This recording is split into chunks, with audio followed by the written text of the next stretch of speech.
What up, everybody? Good morning and a very happy Tuesday to you all. DK Show coming to you from the TDS Sports Talk Studios this morning. A big thanks for tuning in. If it's on the radio dials of 105.1 FM, 790 AM. Also online, stream it up at sportstalk1051.com. You got your smart devices, smart speakers. Video streams are also up and rolling on YouTube, Facebook, Twitch, Instagram. But a happy Tuesday, everybody. And what do we got on our good old game plan for us here this morning? Well, we're going to talk some Brewers. Brewers last night. It was not good.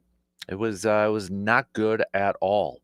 Talk about kind of a dud performance, getting into a hole early, 4-0, and then later on it was 9-0. I mean, you had a perfect game going from Tariq halfway through the game, for crying out loud. So Brewers end up falling at 9-1.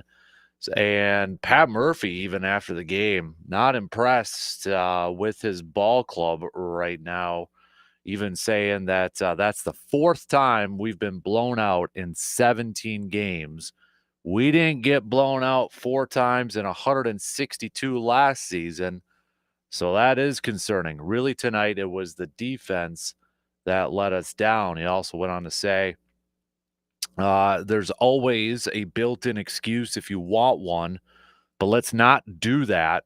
If we're going to be good, if we're going to be really good and competitive, it's concerning that you've been blown out 4 times in 17 games. So I appreciate that about Pat Murphy. Not your typical, coach/manager speak saying, hey, just a tough day. That's why we get to play again tomorrow, get to move on, and we'll try again tomorrow, and hopefully we'll do a better job and all that stuff. And no, Pat Murphy calling it out, saying, no sirree, no sirree, we need to do a better job, and essentially saying this is unacceptable. We can't play like this. If we've got high goals and high aspirations, we need to be better. I like it. And then I think a lot of other coaches and managers might say, hey, it's still early in the season, right? It's still early. We got plenty of time. We're good. I like this from Pat Murphy. I like that he came out and said that right away. But things will get tougher today, or I should say remain tough tonight, because Jack Flaherty's going to be on the mound for the Tigers. So I know the Brewers have been going on a run, going up against some really, really good starting pitching and aces and such. But you got Priester making his second start for the Brewers. Got a little bit of experience going up against Jack Flaherty on the mound for the Tigers. Christian Yelich by far has the most experience with 33 career at-bats. Does have a couple of home runs against him and hits 273 lifetime with an 870 OPS. So we'll see. Maybe Yelly getting the day off yesterday, off to a slow start for this season. Maybe a day off, and maybe going up against Flaherty, who he's had a lot of experience going up against. Maybe due for a pretty solid game tonight. We'll see. But we'll talk about that game, and I don't know how much we want to recap last night's game, because it was not good. Not good for the Brewers. So, but do you appreciate what Pat Murphy had to say? Some of those quotes. Do you think it's too early to be saying stuff like that in a season? Brewers 8-9. Do you think that's like, coach, little, or skipper, I should say, a little too early for that? Don't like it, or do you appreciate what Pat Murphy kind of call it what it is, right? I mean, I think that's what he's doing. He's kind of calling it like it is at this point. So I appreciate it, but you guys appreciate it? Let me know. Hit me up with a text or comment on the video streams and such. So we'll hit that up. We'll talk a little Packers yesterday after we got off the air. Isaiah Simmons, former first-round draft pick linebacker, drafted originally by the Cardinals a few years ago, spent the last couple years with the Giants, kind of a linebacker safety hybrid.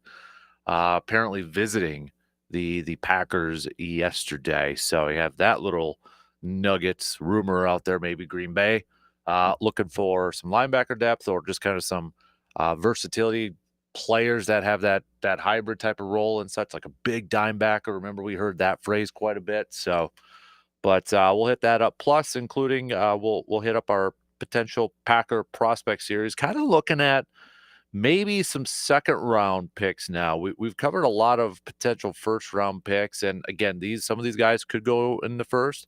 Some of the guys that we talked about, could maybe fall in the second round that initially a lot of people think are first round picks. But we're going to take a look at 3 players today. A couple of them from the national champion Ohio State Buckeyes. Taking a look at defensive,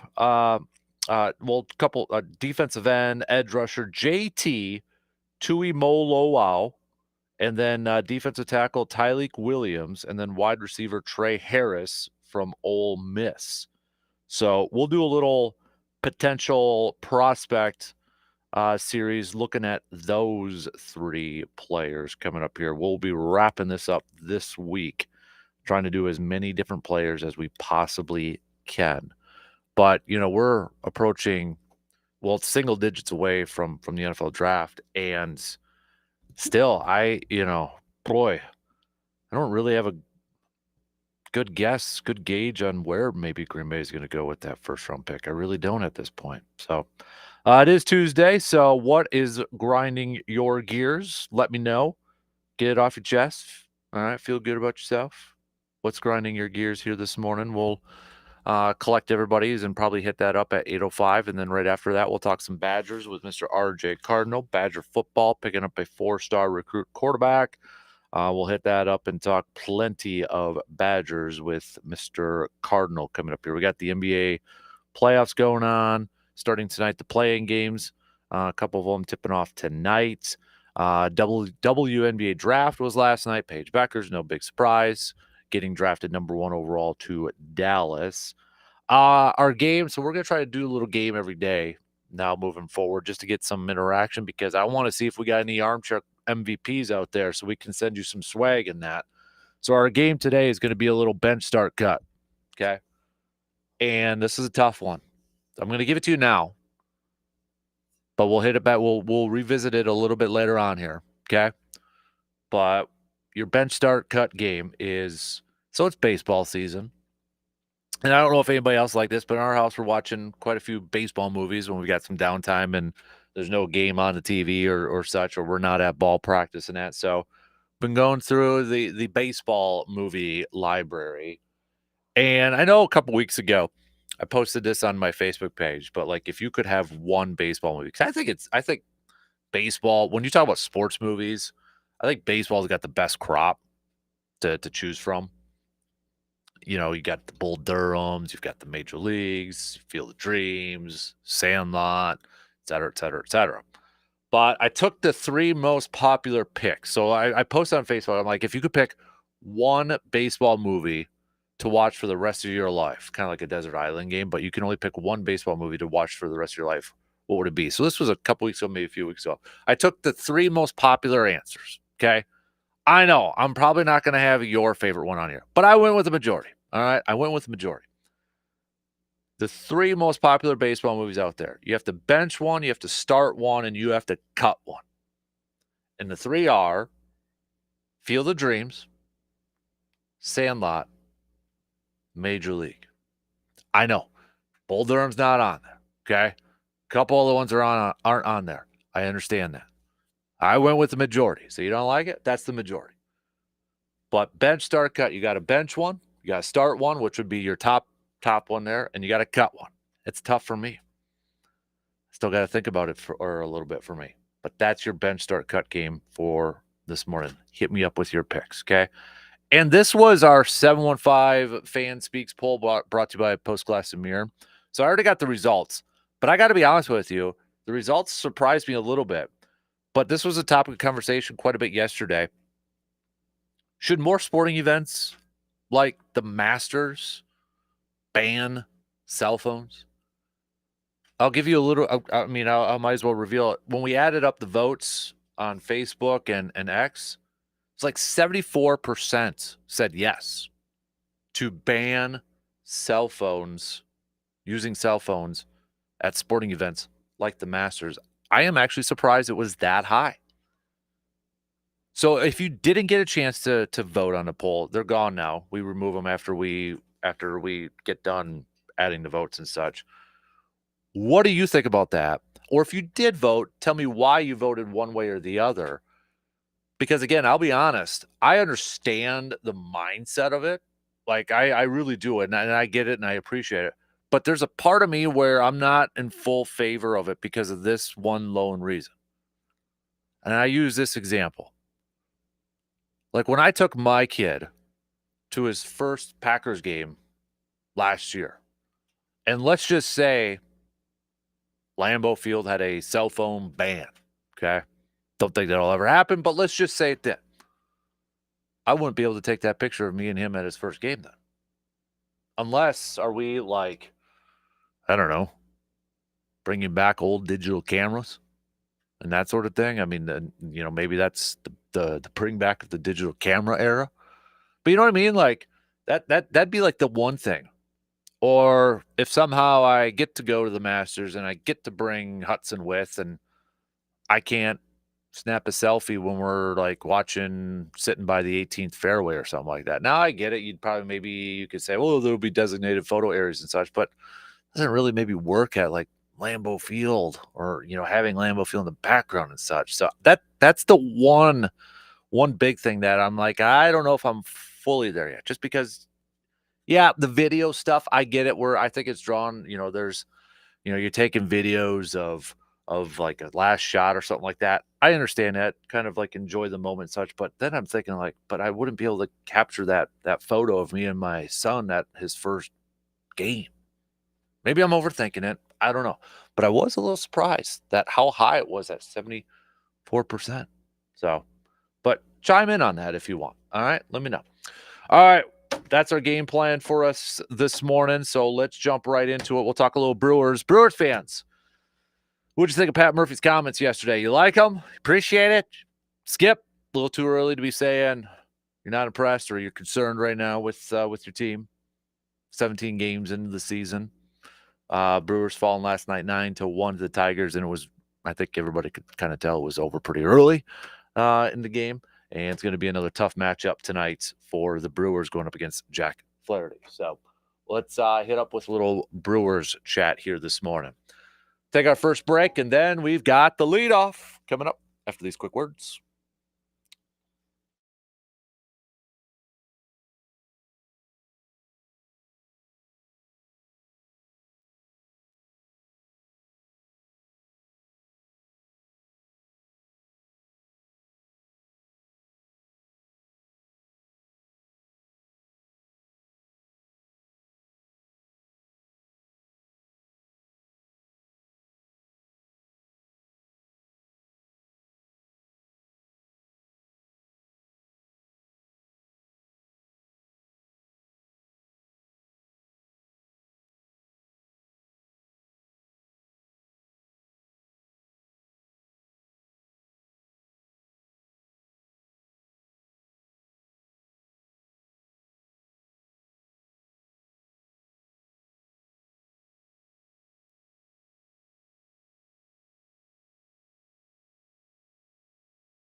We want to help send a couple kids to football camp this summer. As I'm sure a lot of you already know, we've got Jaden Reed's going to be doing a football camp in Chippewa Falls on June 12th. Aaron Jones is doing a football camp July 16th in Eau Claire. And we want to send 2 kiddos, one to each of those camps through Backyard Dreams. But we need some nominations. Just got a couple days left to nominate. So help spread the word. Let somebody know if you know somebody, or just share it up on your social media pages over there. But we want to help send 2 kids, one each of these camps. You can head to sportstalk1051.com. Click on the Fan Cave tab, follow the directions, click on the Fan Cave tab, scroll all the way down to the bottom, and you'll see the icons there for you to nominate. Or you can just go to my Facebook or the Sports Talk Facebook pages and scroll through the posts, and you'll see the link up there too. So, but we can't do that without your supports through Backyard Dreams, and a big way to help Backyard Dreams is signing up for the Kasper Classic. And a lot of you have already signed up, so a big thanks for that. I've got to update the numbers that are available in the tee times because we've got some sponsors rolling in, so a big thanks for that. Looks like C-Bomb hasn't signed up, so he must be too scared to play, and time's running out for him to get a team in there. So, but get your 2-person team in for August 1st at new location, Lake Hallie Golf Course this year. Everything else is the same. And if you do want to golf in that 7:30 time slot, you only have about a little over a month to do that, because we're going to close that 7:30 a.m. time slot on May 26th, which is Memorial Day. It's an early bird special tee time spot there. So if you can't golf or such, we are looking for raffle prizes, donation prizes, and such. Reach out to me, and we'll work something out here too. So, but a big thanks to everybody who has signed up, and a big thanks to all of our partners and sponsors who have already signed up too. And we've got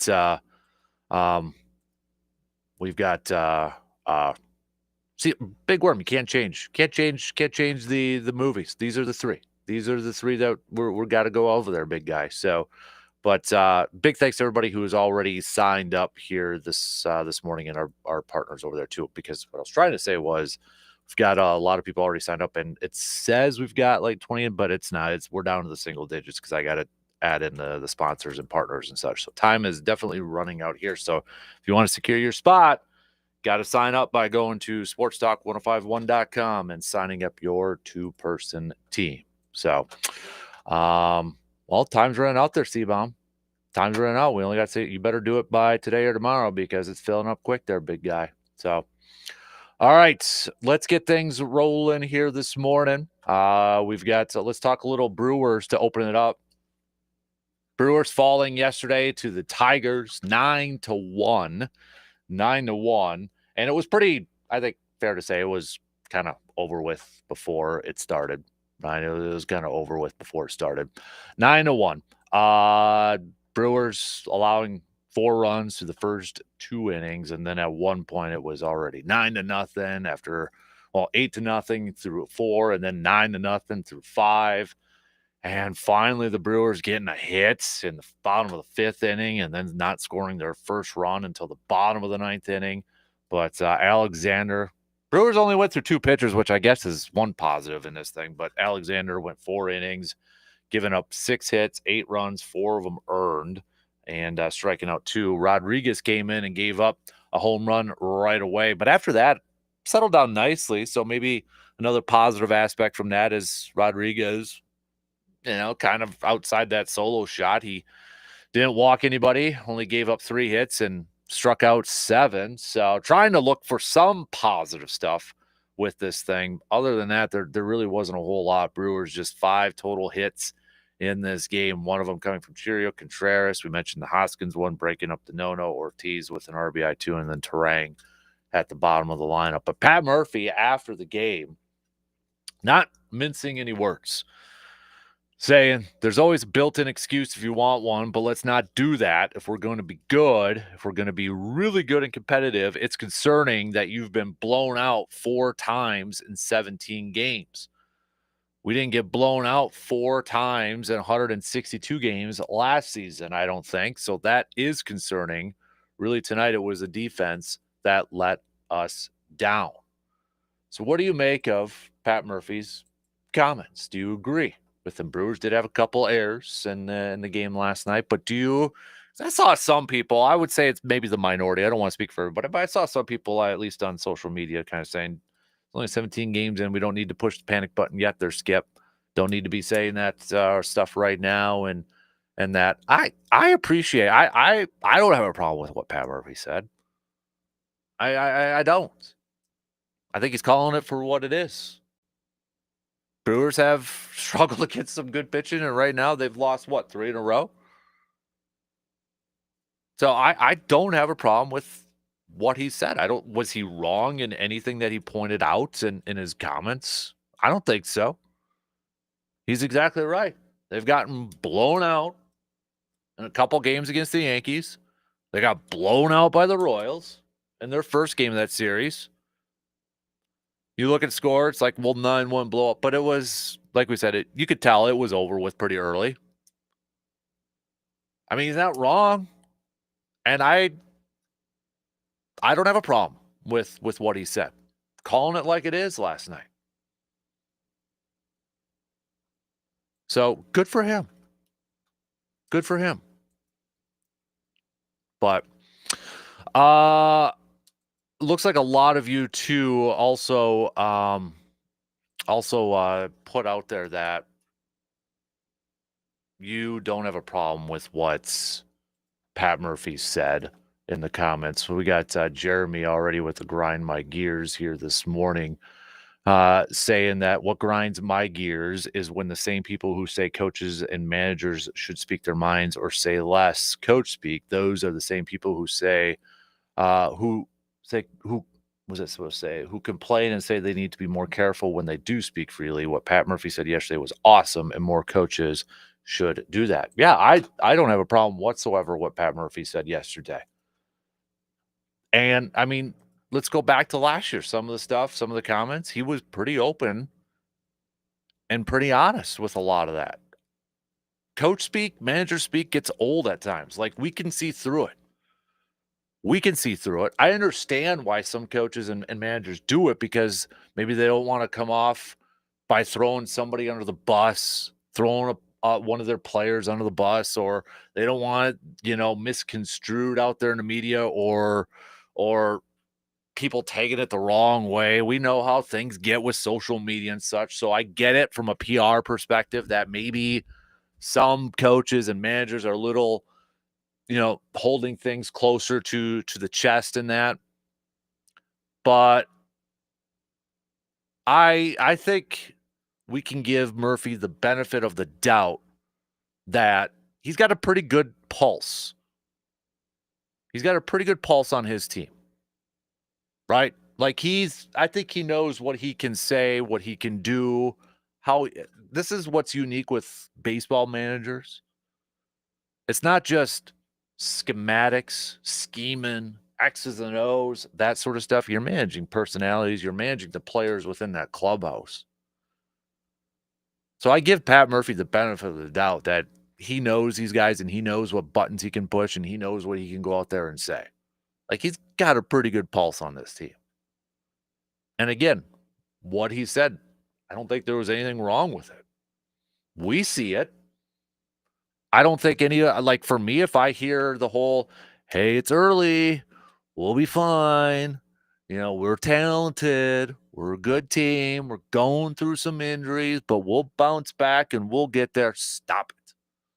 It's the same old song and dance. We don't need to see that. We don't need to hear that stuff. So I appreciate it. Puts a little bit more like, hey, ownership on what we're doing right now. We're not, we've done this a few times where we've gotten blown out.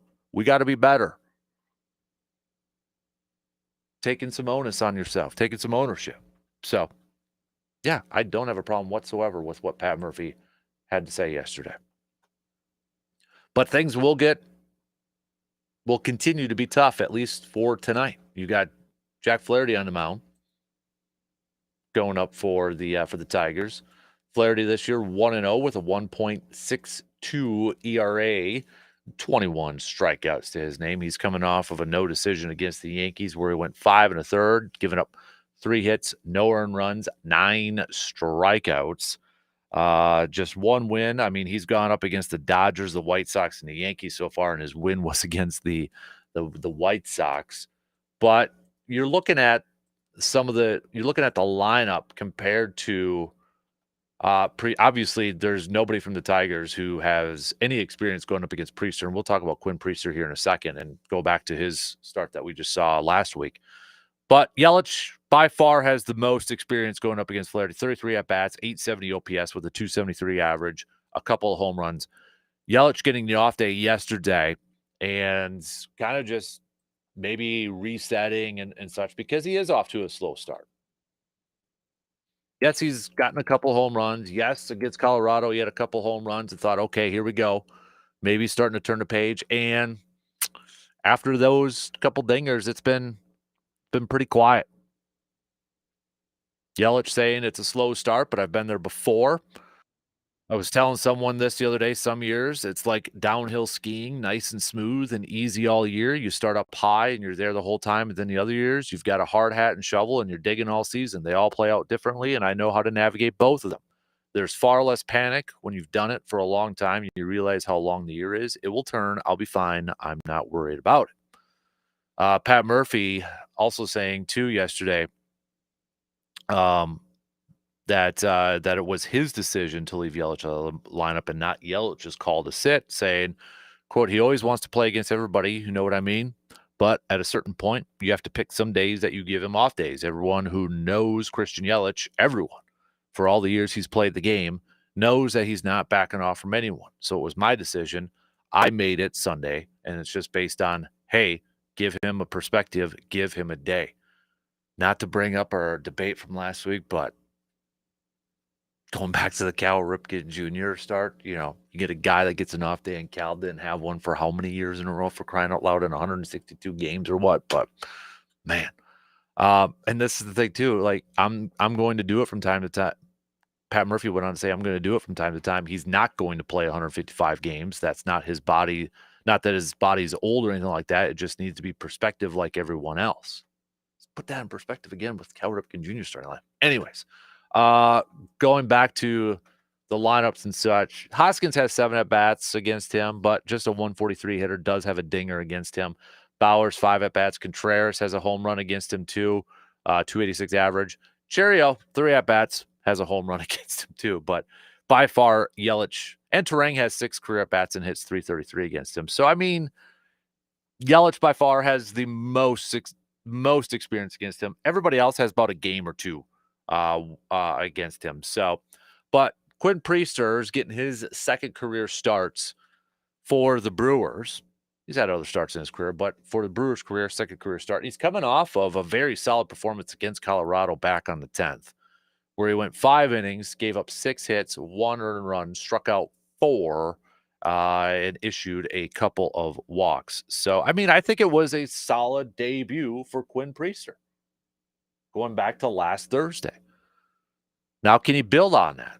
What else does he have left to kind of show us? Can he continue to, what do we always like to say, stack that success? Can he go 6? Can he keep the pitch count down? Can he not give up the big hits? Because we know that Flaherty's, just assume, play the odds that Jack Flaherty's going to be on tonight. So can Quinn Priester limit the mistakes and help keep his team in his ball club? Because it might be tight scoring. It might be hard to score against Flaherty tonight. So can Quinn Priester have himself a game tonight and keep his team in a position that maybe they can get that one inning? It might just be that one inning where they can put up a crooked number. Maybe that'll be enough to secure that W. But there's a lot of pressure on Quinn Priester tonight to limit the mistakes, to have a solid game, and try to keep his team in a position where, hey, maybe it'll take just 1 or 2 innings where they only score, but that's enough to get that win tonight. It's going to be tough. Not going to lie. It's going to be really tough to see if they can get through it. First pitch tonight, 6:40. Coverage will begin at about 6:05 on the radio dials, 105.1 FM and 790 AM. All right, let's take a quick break. We'll be back in just a few minutes to wrap up this first hour.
Send me your bench start cut picks.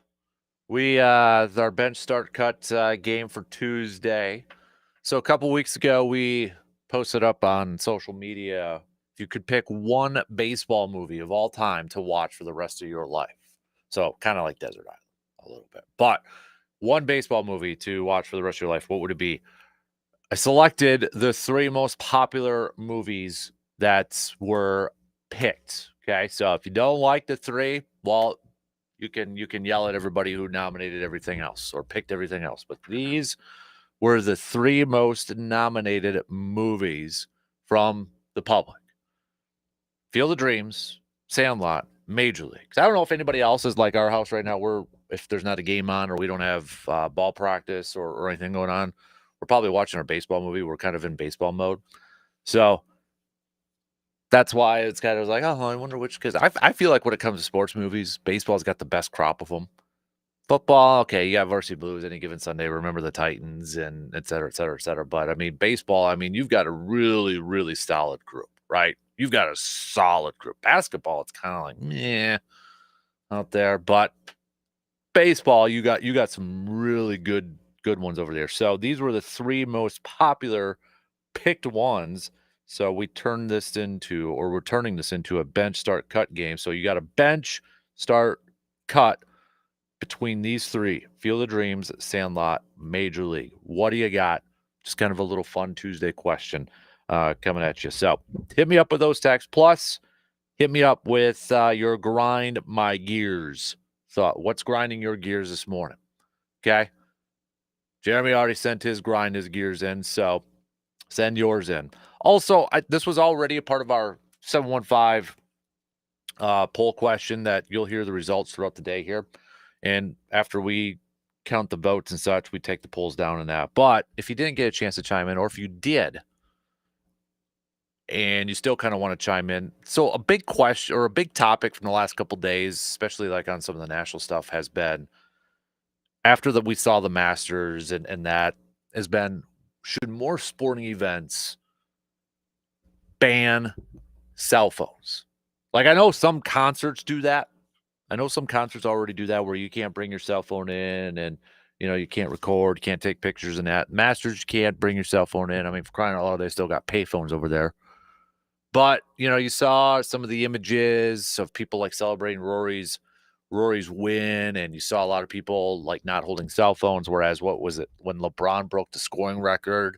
I think it was the scoring record, and he had all these people like holding up their phones trying to take a video or taking a picture, and I think there's only one guy, and was it like Phil Knight or something? I think it might have been like him that was like the only one that wasn't.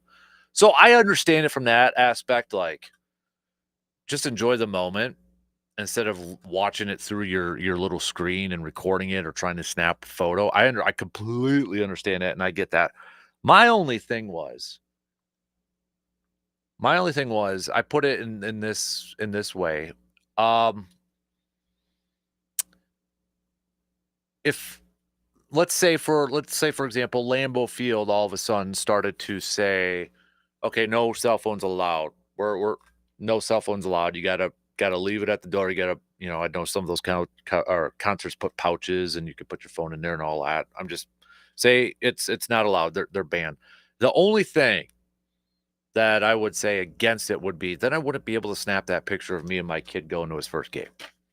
Or if it is the Masters, the only thing would be like, I can't snap a picture of me and my kid sitting in our chairs on the 18th green and having that memory and having that picture. Yes, it's in your memory banks, but I mean, you get older, time passes. It'd just be nice to have that photo, when you're old and gray and you're looking back at that time when you took your youngster to their first game. So that to me would just be like the downfall of that. Like I'm all aboard. Like I've gotten better at this too because I used to. Let's be real. We all have done it. We've all busted out our phones and taken videos or photos at a game, and maybe instead of just kind of reliving it or just like focusing on it in real time, I've gotten better at it because part of me is like, why am I recording it? I'm probably going to get a new phone in a few years, and it might be gone after that. I'm not going to re-look at it. Or you're posting it on Facebook right away. I mean, is that the only reason we're doing it? Is we're snapping photos and videos to post on Facebook to get a bunch of likes and a lot of comments on there? So I understand it from that perspective to, like, just enjoy the moment. Going back to the good old days before there were smartphones with cameras on there. I totally get that.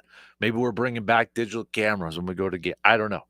But for me, like that one that one thing that would kind of bug me if we, like, got rid of cell phones and such at sporting events is, like, that first time you take your son or daughter to an event and you don't get to capture that moment. That would be the one downfall for me. That would be the downfall for me. So, but let me know your thoughts, all right? Hit me up with a text, 715-830-1912. That Shoe Doctor's bullpen line, or you can hit me up on the socials if you'd rather do that.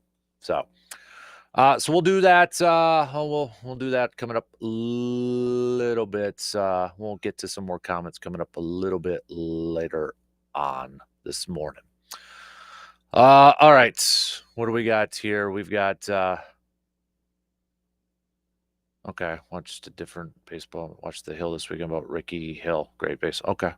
Great baseball movie. But give me your bench start cuts. All right. Give me your bench start cuts. Over there. We've got C-Bomb says bench Field of Dreams, start Major League, cut Sandlot. Mark earlier said bench Major League, start Field of Dreams, cut Sandlot. We got another texter said start Sandlot, bench Major League, cut Field of Dreams. Dave says start Sandlot, bench Field of Dreams, cut Major League. And then we've got Tim says this is incredibly difficult, but if I had to go, start Field of Dreams, bench Sandlot, cut Major League. All right, keep those coming. We'll get to some more responses coming up a little bit later on. Coming up next hour, we'll switch gears here a little bit and talk some green and gold. We'll talk some Packers. Report yesterday that they brought in a former first-round pick, linebacker / safety. Isaiah Simmons was a former draft pick from the Cardinals, spent the last year or two with the Giants. Packers bringing him in for a free agent visit. Nothing official in terms of signing or anything like that, but interesting. I think it's kind of interesting there. So we'll talk about that coming up here, and we'll continue our Packers potential prospect series. We're going to take a look at 3 individuals. Trey Harris, wide receiver from Ole Miss. We're going to take a look at defensive tackle Tyleik Williams from Ohio State. And we'll take a look at JT Toimoloau from Ohio State's edge rusher. So kind of getting into some second round picks now when it comes to Green Bay. Some of these you might see sneak in the back end of the first round, but kind of leaking into the second round here at this point. But you know, we'll take a look at these guys and give you a little bit of a background, a little bit of a scouting report, just in case they happen to be those Packer picks. So, but I know a couple, or I should say a few of you have reached out and said that you are going to the draft and doing a little maybe meetup or something like that. We'll see. Possibly. We'll see. Trying to finalize some other stuff here first, some high priority stuff first. But if we do, maybe we'll meet at, I mean, inside the draft, they've got like a couple of, I was looking at it yesterday, a couple like bars and such there too. Maybe we can do a little meetup over there and that, but we'll keep you posted for sure on that. But big thanks again to our partners for our draft coverage as we head to the draft next week for a couple shows, Thursday and Friday. Shout out again to our good buddy Illini, Greg, for hooking us up, because we're going to be doing it in the backyard, and right behind us is going to be the NFL draft stage itself. So that's how close we're going to be doing the show from. Hopefully, please, weather gods, let the weather cooperate so we're not out there in like rain and maybe snow or whatever the case may be. Don't want to jinx it or anything like that. But a big thanks to our draft partners, SC Swiderski, AJM Automotive Services, and Home Oasis. And we've got some peeps that are going to be stopping by for some interviews and such, so it should be good. Speaking of which, tomorrow, Mike Renner used to be from Pro Football Focus. Now he's with CBS Sports, draft analyst. He'll be joining the program, and we'll talk a little draft with Mike tomorrow. Mike been on our program before. It's been a little bit since we caught up with Mike, but it'll be good to catch up with him and pick his brain with the draft coming up here. This was from a little bit ago, but Ian Rappaport saying the Dolphins and Jalen Ramsey are mutually set to explore trade options, and it wouldn't be a surprise if he played elsewhere in 2025. While there is no firm deadline on a possible trade with the draft 9 days away, completing a trade prior to the draft would make sense, if only so Miami can use the pick or picks they would acquire for Ramsey. All right, so now you potentially have two corners, high-priced corners out there available via the draft. Jair and Jalen Ramsey. Who's going to get traded first? Does this complicate things more for the Packers trying to trade Jair Alexander now that Jalen Ramsey is also available? Now, Jalen Ramsey's a little bit older, but he did play 17 games last year. 2023, he only played in 10, but the year before that, played in every single game. The year before that, played in every single game. 2020, played in. So it'll be interesting to see if this one gets, it's kind of a race. Which one gets done first? Is it Jair? Is it Jalen Ramsey? You got Ramsey, who may be a little bit healthier, but he's older. Then you got Jair. They're both highly priced. Jair, a little bit younger, but not as healthy. Both have unique personalities, shall we say. So it'll be interesting to see who gets traded first and what the compensation is like for both of them. That's going to be the interesting part. Not necessarily. Yeah, it'll be interesting to see who gets traded first, because does that affect the other person? Does the Jalen Ramsey being available affect Jair's market a little bit? But I'm curious to see the compensation for both if they do get moved. But we'll talk some more green and gold coming up next hour. Also, we've got RJ Cardinal. We'll talk some Badgers coming up in the 8 o'clock hour. Badger football picking up a 4-star quarterback for their recruiting class. We'll hit that up with RJ here a little bit. By the way, did you see John Gruden was visiting the Badger football team? Was that over the weekend or a few days ago? Talking with the boys over there.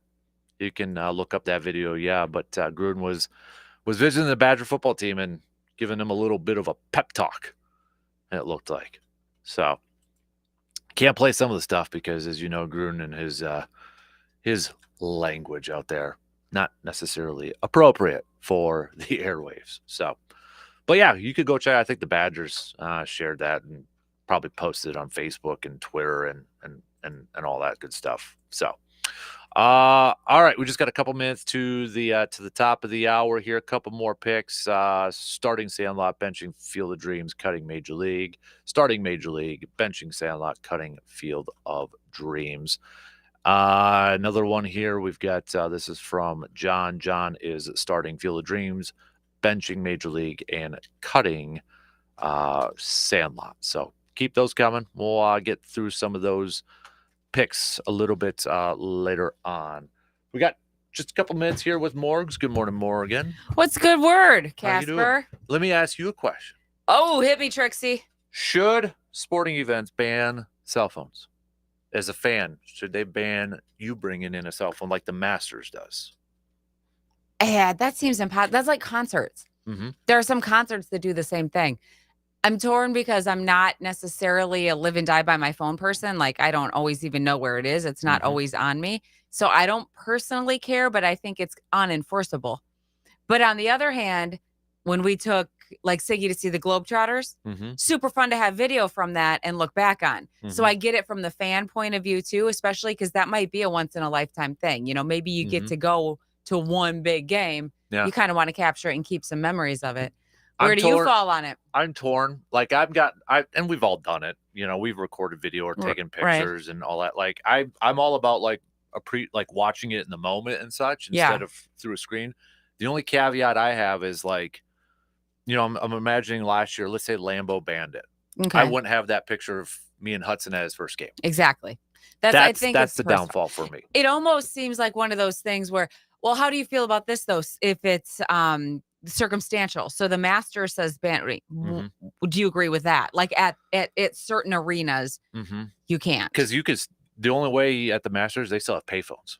So you can actually use a payphone and call somebody from there. Okay. They need to put in like payphone selfies. Yeah. Like you can go in and drop the That's the photo thing. booth It's in like there. if I can get Hudson and me to go to a Masters, I'd like to take a selfie of us sitting Yeah. at the 18th fairway. You know what it's going to turn into, don't you? It's going to turn into like when you go and ride a roller coaster or something. You can't bring anything with you, but you can buy a photo of yourself on the way out. They dump Yeah. you right into the gift shop. That's what Yep. it's going to be. Exactly. Why not the Masters? Why? Just because of like, that Prestige kind. and all that stuff. But Do you agree with that choice? 74% of the fans that we did a poll Right? said ban it. Yeah. That surprised me. It was that high. You know what I think they mean? I think they mean ban it for everyone but me. I know how Oh, to use my phone appropriately. It's yeah. everyone else that's annoying, right? There you go. Uh-huh.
All right, here we go. Second hour kicking off right now.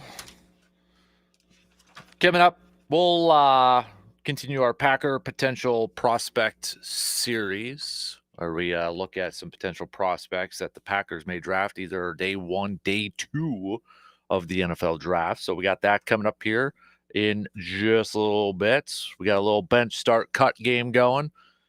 Baseball movie edition. You got a bench start cut, either Field of Dreams, Sandlot, or Major League. John saying start Sandlot, bench Major League, cut Field of Dreams.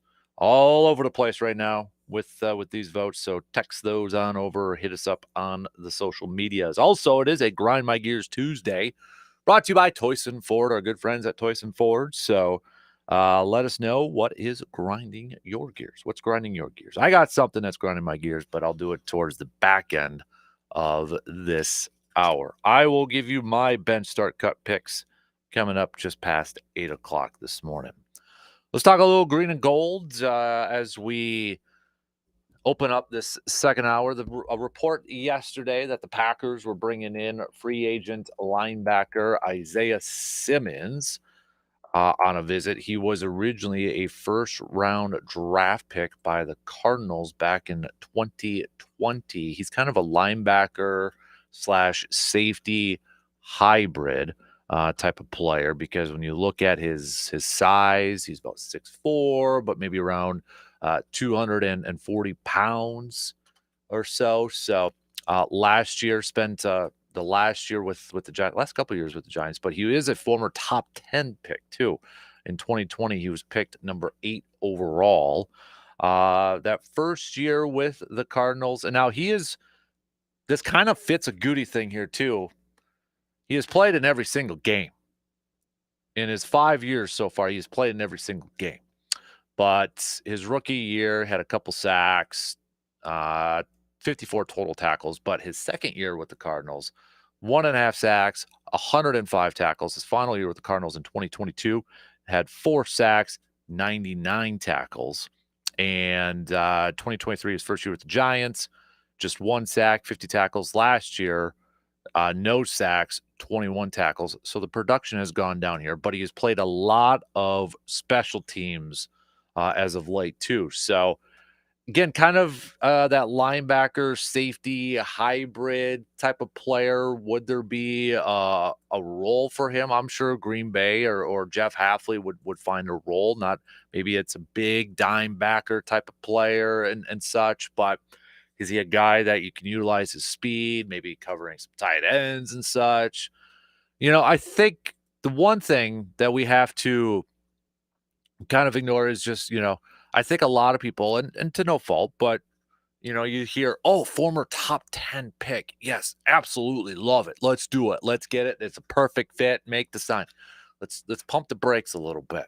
Okay. I know it's not a Friday full throttle or pump the brakes, but I think we got to pump the brakes just a little bit because, we're in the middle of April and he's still a free agent for a reason too, right? He's still a free agent for a reason. It's not to say that, if Green Bay does sign him and he comes in, it's, you hope that it's like a great signing for the season. Maybe similar to when Devondre Campbell first signed and then he became an all-pro and such. I'd be curious to see how they utilize him. Is it more just depth? Would they consider him as a linebacker? Would they kind of put him in different situations in certain formations? That's probably. He'd probably have a specific type of role with Green Bay. But I think it's and honestly, if we found out this morning that Green Bay signed him, I would almost say too that it's not a guarantee he's going to make the ball club. Like I don't think he would have a 100% guaranteed role on the ball club. It'd be a depth signing. And you're hoping, and it's kind of like the Brewers in essence too. You're buying low and hoping that you got a diamond out of the rough. You're hoping that you're buying low, but with high potential. See, he's still young. He's only 26 years old, for crying out loud. He'll be 27 in July when camp's going on. So I mean, you got a guy who's 5 years into the league, playing in various positions, different types of positions on the defense, and he's still only going to be 27 years old. And going back to his combine, this was a guy that ran under a 4.4 42. He was 4.39 40-yard dash. He's got some athleticism. There's no question about it. But he's also a free agent for a reason, too. But if it is something that Green Bay is going to do and they're going to bring him in and they're going to sign him on, let's see what the guy's got. I'm willing to give it a shot. Why not? You got some depth. You got some special teams experience. So let's do it. Obviously, he's got talent, had talent. A lot of people thought he had talent going into that draft process after 4 years at Clemson to be a top 10 pick. Maybe Jeff Hafley can get a little something out of him. Maybe get that untapped potential. Because this is the thing, too, with a lot of these guys who are drafted high in the draft. You got to look at the situations that they were put in. Right? Look at the situations that they were drafted into. 2020 with the Cardinals. Cardinals haven't been the greatest teams over the years. Yes, they, made a couple playoff runs with Kingsbury at the helm and such for those seasons. But towards the back end, not necessarily the greatest situation. And then you look at the Giants the last couple of years. I mean, when he was traded to the Giants, it was just in exchange for a 7th-round pick. So I think you got to look at the certain situations on there too. So, I mean, if you can get it for cheap, why not? Why not? Got some depth, got that special teams experience. Maybe Hafley can find out a role and get creative with him. And, I wouldn't say he's a starter right away. No. I remember Green Bay did this last year with, was it Davis, the linebacker, former first-round pick, and we didn't get to see him on the field. He was a practice squad. So, I mean, Green Bay's done this before. Jalen Smith, remember from a few years ago? They've done it before. They've kicked the tires a little bit, see what they got. So, and you're starting, maybe this is just kind of a visit, and then maybe if he's not signed, it's a revisit after the draft. It's like, all right, we got our info. We'll let you know after the draft, seeing how the board kind of plays out. And if they feel like they still have a need for some depth pieces, whether it's for special teams or whether it's for that linebacking group, then maybe they revisit and then maybe they sign them back up or sign them on the squad.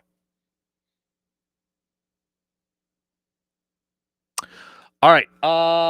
Tell you what, let's take a really quick break here, and then we're going to jump right into some Packer potential prospect series because we have 3 of them. We got 3 players. We're going to try to hammer home quite a few here in the last few days of this. Trey Harris, wide receiver from Ole Miss. We'll talk about him. We'll talk about Tyleik Williams, defensive tackle from Ohio State. JT Toimoloau. I got to pronounce the last name there. Ohio State edge rusher. We're going to hit up those 3. Possible back-end first round, maybe even day 2, round 2 players that the Packers could take a look at. So we'll give you a little bit of a scouting report on those guys.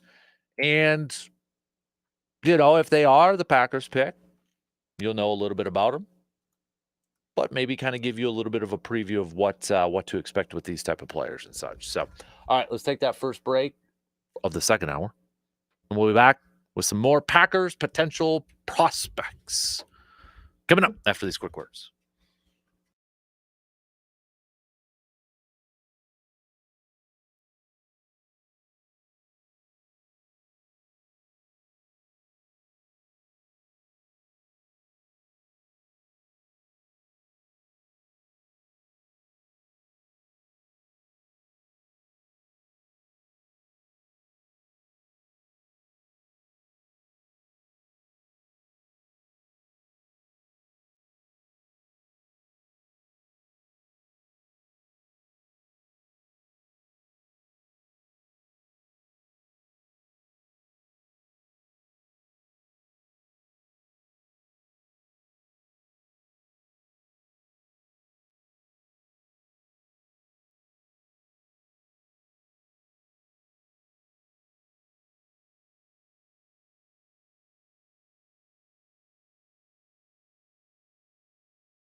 If you're heading to the draft next week, it was announced yesterday the 17 players who will attend the draft. 13 attended Detroit last year, so a little bit of a longer list this year, more players.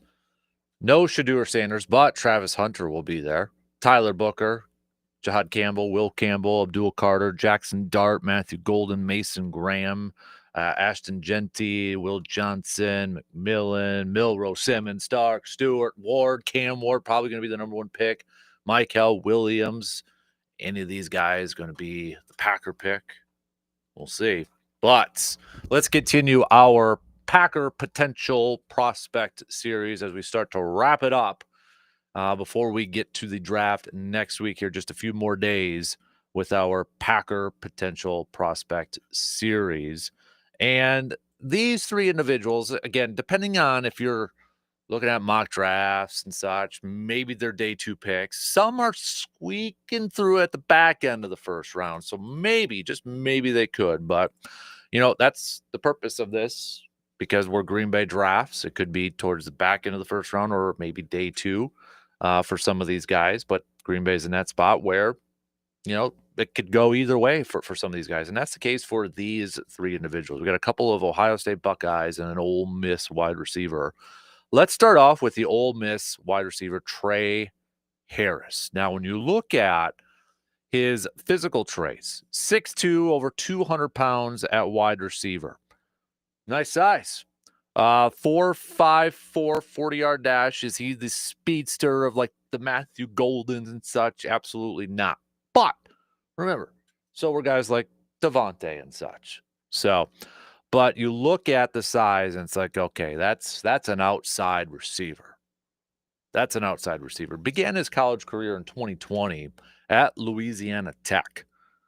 Then finished it up with Ole Miss, where he was second-team AP All-American, third-team All-SEC, led the team with 60 receptions and over 1,000 receiving yards in 8 games.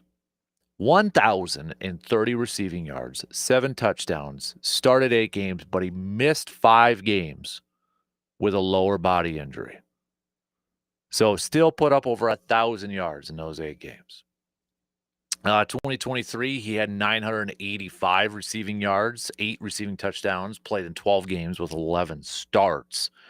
So the knock on him is kind of a little bit, all right, he's dealing with some injuries, been dealing with some injuries the last couple of years and such. So that would be a little bit of a knock. There's some thoughts like, okay, he's probably not a number 1 receiver, but he's a very good number 2 receiver at the next level. Some of the other knocks on him too, he could go through some cases of the dropsies, which I got to imagine a lot of us Packers fans are saying, no, we went through that last year with all the wide receivers. We don't need to bring in another receiver who maybe has a case of the dropsies. But you look at the size and you look at the other intangibles, his other strengths. He's able to, I think his speed, just from watching some of the clips of him, I think his speed is a little bit underrated. Yes, 40-yard dash is not a 4.4. Okay, it's a 4.54. But when you watch it, he's got that deep play threat. And I think he's got a good change of direction, especially, at the top of his breaks, at the top of his routes. So, I think when we look at this receiving group for Green Bay, they got a lot. They got guys that could go underneath. But do they need that guy that can kind of take the top off because there is no Christian Watson? And I think Trey Harris is a guy that would be able to do that. And you look at his last couple years, you're talking about yards per catch. Last year, 17.2. The year before, 18.2. 2022, when he was with Louisiana Tech, 14.4. When he had 10 receiving touchdowns, too. So he's got that ability to be your X receiver. Being on the outside, on the sidelines, and kind of being that deep threat.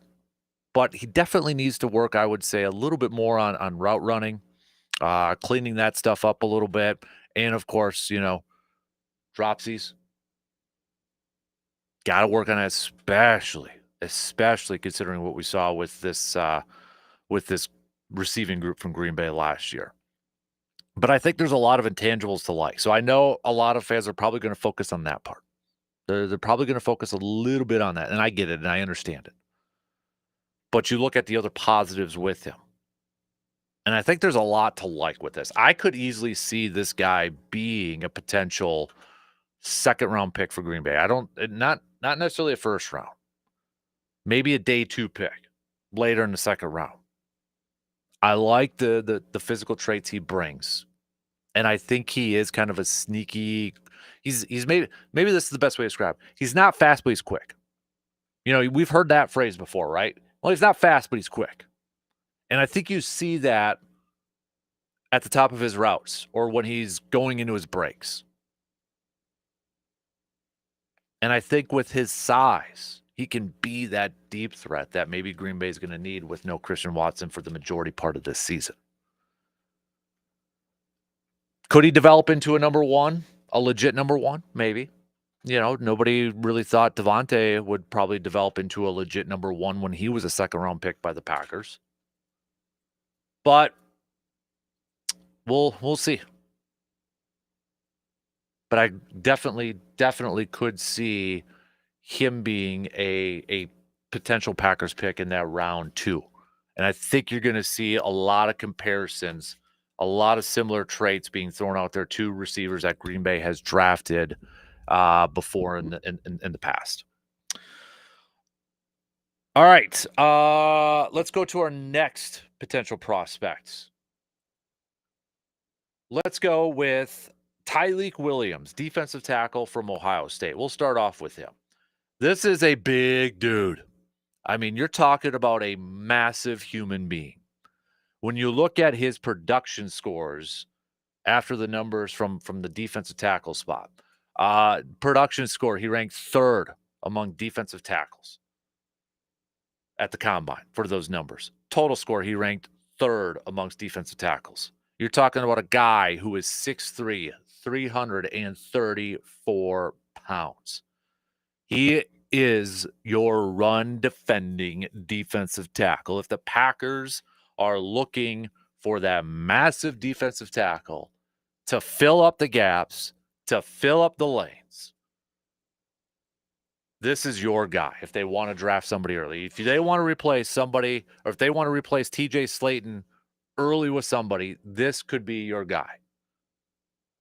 But you watch some of his plays, and I know he had some free hits on some of those quarterbacks, but the way he hit some of those quarterbacks was just it was painful. It was really, really painful. He's got some quick feet for a big guy too. I mean, he's pretty nimble for somebody who's approaching 335 pounds or is 335 pounds. He's not the greatest pass rusher right now, but that's something that they could potentially work on to get better at, to improve him on there. But he can help you out immediately on those early downs and on those rushing downs. So he may not earn a lot of playing time if it's an obvious passing situation, or on 3rd downs if it's a passing situation. But this is a guy that is immediately going to help you if you want to improve your running game or want to improve your running defense. And I think you look at Green Bay's roster, and with no Slayton, they do have a need for that defensive tackle, that interior defensive tackle who is kind of your run-stopping guy with no Slayton. And whether, you want to invest a high pick in that, because there is a narrative out there that Green Bay could fill in that void left by Slayton with somebody later on a draft, maybe a day 3 pick, like 5th round, 4th, 5th, or 6th round, somewhere there. You could find that guy that's maybe only going to play 2 downs, as a 2-down defensive lineman, and you're putting them in there for run situation, and they absolutely can. But if you draft Williams here, you have the potential to develop him into a more into a 3-down lineman. He's going to help you out immediately with that run defense, but you can work with him and maybe help develop those pass rushing skills with him. It's because he's got the talent and he's got the athleticism to do that. He's got that quickness and he's got that great footwork. And he is very, very violent when he does get after the quarterback. And some of the stuff I was watching, I mean, he was going up against like Toledo. And I get it. It's Ohio State and Toledo. Okay. Talent level is up here, way down here. So I mean, he was dominating some of the talent at Toledo. And there was a couple other games too against Rutgers where he was just like, and I'm like, okay, yep, I get it. It's the quality of the opponent. Okay. But when he did hit a quarterback, that dude was hitting violent. And when he's got a guy wrapped up, he ain't letting him go. So he is a very violent defensive lineman. Sticking with the defensive line, but going to the ends for Ohio State's another Buckeye defender, JT Toi Moloau. I'm trying to pronounce it correctly, so I got it written out here. Tui Moloau. Tui Moloau. JT. We'll just call him JT from Ohio State, edge rusher. You look at the size, and he's got the size that you want in a defensive end and an edge rusher. 6'4", between 265 and 270 pounds. You look at his combine scores, he ranked 5th in total score amongst all defensive ends and edge rushers at the combine. Again, this is a guy that I've seen kind of creep up towards the back end of the first round, or maybe still in the early parts of round 2. Like, I feel like he could get to that back in that first round, but he's not going to make it through the second round. So somewhere around there is where we've got JT. But this to me, watching him a little bit, is he could fit a couple of different styles of defense, whether you want to have him as a 3-4 outside linebacker. He may be a little bit too big for that, but I think he is a guy that could definitely fit as a 4-3 at defensive ends within his Packers system. And remember, too, with these Ohio State guys, and I know it's been a little bit, but remember, Jeff Hafley does have connections with Ohio State, being a defensive assistant over there for a little bit. So, I mean, defensive coordinator, co-defensive coordinator, he's very familiar with the style that they run. So that's kind of why we're focusing on some of the Ohio State guys here, too, because they may be a little bit more familiar with the style or the system that Jeff Hafley wants to run. But you look at some of his highlights here, too. First, before we get to that, he was first team All Big Ten last year, ranked 3rd in FBS with 21 and a half tackles for loss, 12 and a half sacks, started all 16 games for the Ohio State Buckeyes last year. 2023, he was the first team All Big Ten, started all 13 games for them, 7 tackles for loss with 5 sacks. 2022, first team All Big Ten Conference, started all 13 games, 10 and a half tackles, 3 and a half sacks. So, I mean, you're talking about 3 years straight, all first team, all Big Ten. And this is another violent, physical edge rusher, defensive end. He's got the ideal size, ideal length to play that 4-3 defensive end. And he's got a little bit of an inside spin move. Gives you a little bit of versatility there. Has a little bit of a bull rush to go with it. He can set the edge pretty darn good, pretty darn well. His weaknesses a little bit. Maybe not the quickest, sideline to sideline type of player. Probably could evolve his rush plan a little bit more. Mentioned he's got, the inside, he's got the bull rush type of thing, but maybe he needs to expand his bag of tricks, if you will. But if Green Bay is looking for a legit 4-3 defensive end that kind of fits the mold of the guys that they have right now, and I know that's probably for some people saying, no, we don't want the guys that fit the mold right now. We want different dudes over there. But if you're looking for that typical size, that 6'4", 265, 270 pound range, this is a guy that could do that. And again, I think you have to factor in the Ohio State connection with Jeff Hafley and looking at some of these Ohio State defenders. because that is definitely a player on the defensive side. If you're some defensive players fairly high in the draft, whether it's day one or day two, I think a lot of us would like to see guys who are going to get on the field right away and be impact players right away. And you look at the numbers, 12 and a half sacks last year.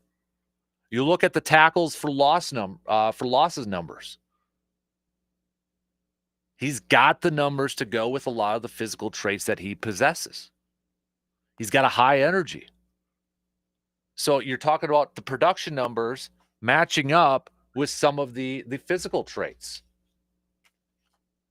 That's kind of what we all want in a prospect, right? We want okay, because there's some of those prospects that we've talked about. It's like, looks like Tarzan, plays like Jade. They've got the physical traits. They've got these measurables that are off the charts. But where's the production? Where are those numbers? Well, JT's kind of the guy that's in the middle a little bit, where, okay, he's got the numbers, he's got the production numbers, and he's got some of those physical traits. Is he the most athletic defensive end or edge rusher in his draft? No, he's not going to be the guy that's going to, just pop off the screen. He's not an Abdul Carter or even a Shamar Stewart, who's probably the most athletic defensive end in this draft. But again, Stewart's, you're looking at, okay, well, where was the production? He's got the physical traits, but where's the production numbers? And is that a concern? JT's kind of a little bit in the middle between that, where he's got those physical traits and he's got the production numbers, but maybe isn't the splashiest guy on film. But he's a smart football player, and you look at the last few years and you look at the production he has consistently put up. He is a consistent football player, consistent defensive player.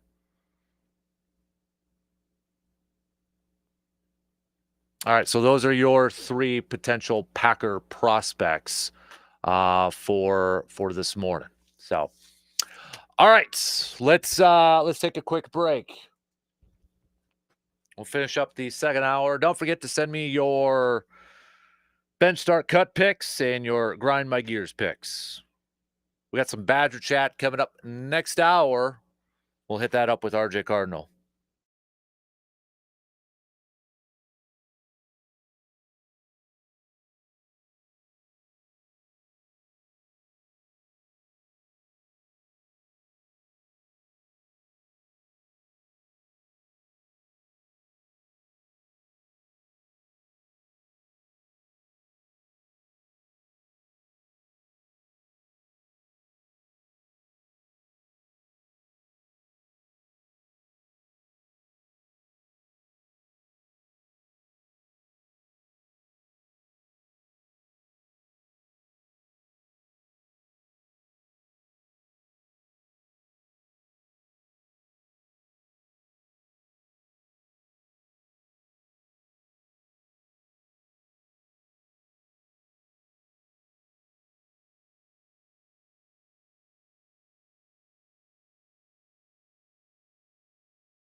Signups are open for the 5th annual Casper Classic being held at Lake Hallie Golf Course Friday, August 1st. And a big thanks to, we got quite a few who already signed up this morning. I got to adjust those numbers. And a big thanks to all of our sponsors that are signing up too, because, well, we got to adjust those numbers on the website because they're not that accurate. It's lower. It's lower because we've got some more sponsors coming in. So a big thanks for that. If you want to make sure that you secure your spot for one of those 3 tee times, you better get online and sign up by visiting sportstalk1051.com. Big icon right there. Or if you're interested too, if you're not a golfer or just you want to help out, because this is our big Backyard Dreams fundraiser, but you want to help out with a raffle prize or raffle donation, hey, let me know. Reach out to me, hit me up with an email or such, and we'll discuss it. We'll talk a little bit, but definitely looking for some raffle prizes or donations too, because again, 100% of the proceeds go to help fund Backyard Dreams. Everything else is the same. 2-person, $90. Free meal presented by Hy-Vee. Our good friends at Hy-Vee are back. Couple drink tickets per person from our good friends at Park Ridge Distributing. So, but shout out to, I know we've got Myron Constructions on board and such. So, but we'll get that full list of sponsors coming to you here in the next couple days here. But again, a big thanks to all of our partners that are coming back again this year. And we've sold out every single year. And it sure looks like we're in the middle of April. And it sure looks like we're going to sell out again here too. So a big thanks for that. Yes, the title belt will be back this year for our champs. We have yet to have a repeat winner unless Surveyor Sam's team and Nate's, you're going to get the job done again this year. So, and speaking of Backyard Dreams, you know, if it wasn't for all of you who support Backyard Dreams, well, we wouldn't be able to send a couple of kiddos to a couple of football camps. So we're looking for some nominations because, in case you haven't heard, Jaden Reed, Packers receiver, is doing a football camp in Chippewa Falls in June. Aaron Jones is doing a football camp in Eau Claire in July, and we want to send 2 kiddos, 1 to each camp. And that's through Backyard Dreams. So if you know of a child, ages 6 to 16, that you think would be a good nomination to go to that camp, nominate them through our website again, sportstalk1051.com. Click on the Fan Cave tab and scroll all the way down to the bottom, and you'll see those icons there for the Jaden Reed and the Aaron Jones camp, and that's where you sign them up. All right, that's where you sign them up. So, but if you know anybody, if you or maybe it's a kiddo of yours, or maybe it's a family friend, or maybe it's a neighbor, or whoever the case may be, you can nominate them by visiting again our websites and hitting that Fan Cave tab and scrolling all the way down to the bottom. Let's wrap up the second hour here with our game time little bench start cut. And a few weeks ago, posted up on the socials, if you could have one baseball movie, just one baseball movie to watch for the rest of your life, what would it be? And a lot of nominations. And I'm a believer that I think of all the sports movie genres, I feel like baseball's got the best depth. There's a lot of good ones. But I picked, I should say, the 3 most nominated or most picked movies from that status from a couple weeks ago. So the 3 movies, you may not like it that it's these 3, but these were the 3 most popular picked baseball movies: Major League, Field of Dreams, and Sandlot. Probably not that big of a surprise, right? That those are the 3. Yes, there is no Bull Durham. Didn't get as many nominations as the other 3. So we're turning that now into a little bench start cut. Got to bench one, you got to start one, and you got to cut one. So a lot of you, there's been picks all over the place. There is no leading select, nobody really has this. I mean, there's a couple that have the same ones, but there's not this everybody picked it this way. So you can continue to send those. We've got a couple of them here before I get to mine. We've got Dave saying bench Field of Dreams, start Sandlot, cut Major League. Another texter says start Major League, bench Field of Dreams, cut Sandlot. And then Travis is saying start Sandlot, bench Field of Dreams, cut Major League. And then one more, we got Chad saying start Major League, bench Sandlot, cut Field of Dreams. See, all over the place. So for my bench start cut,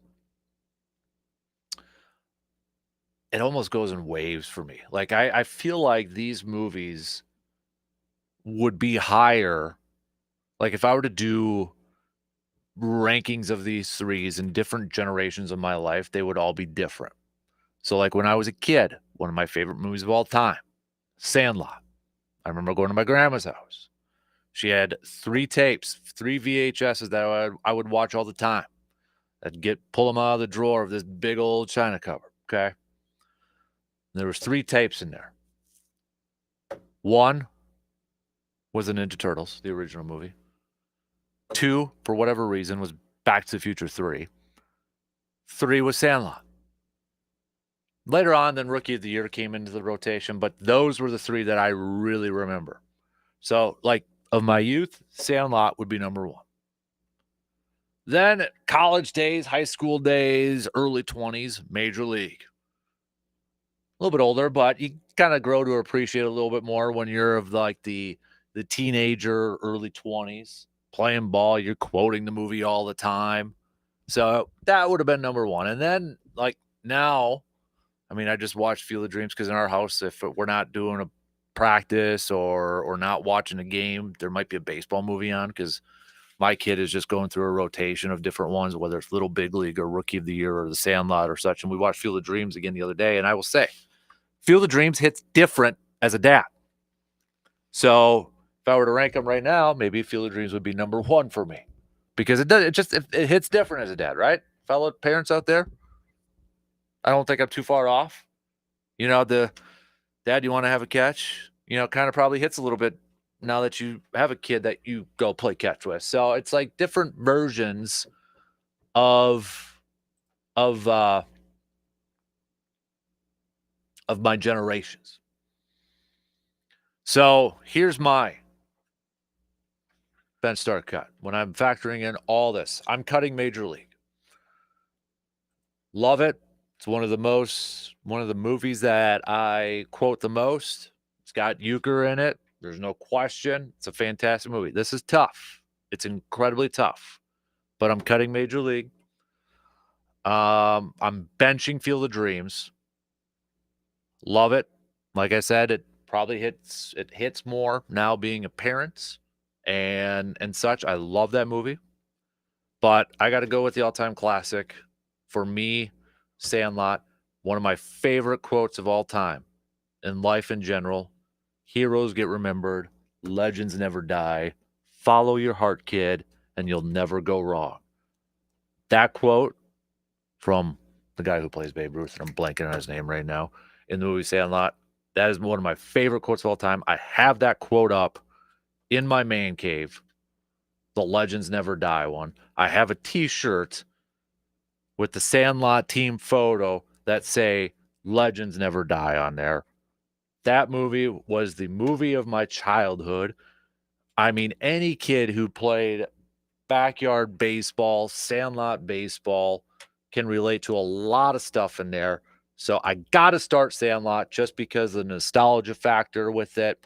I am benching Field of Dreams.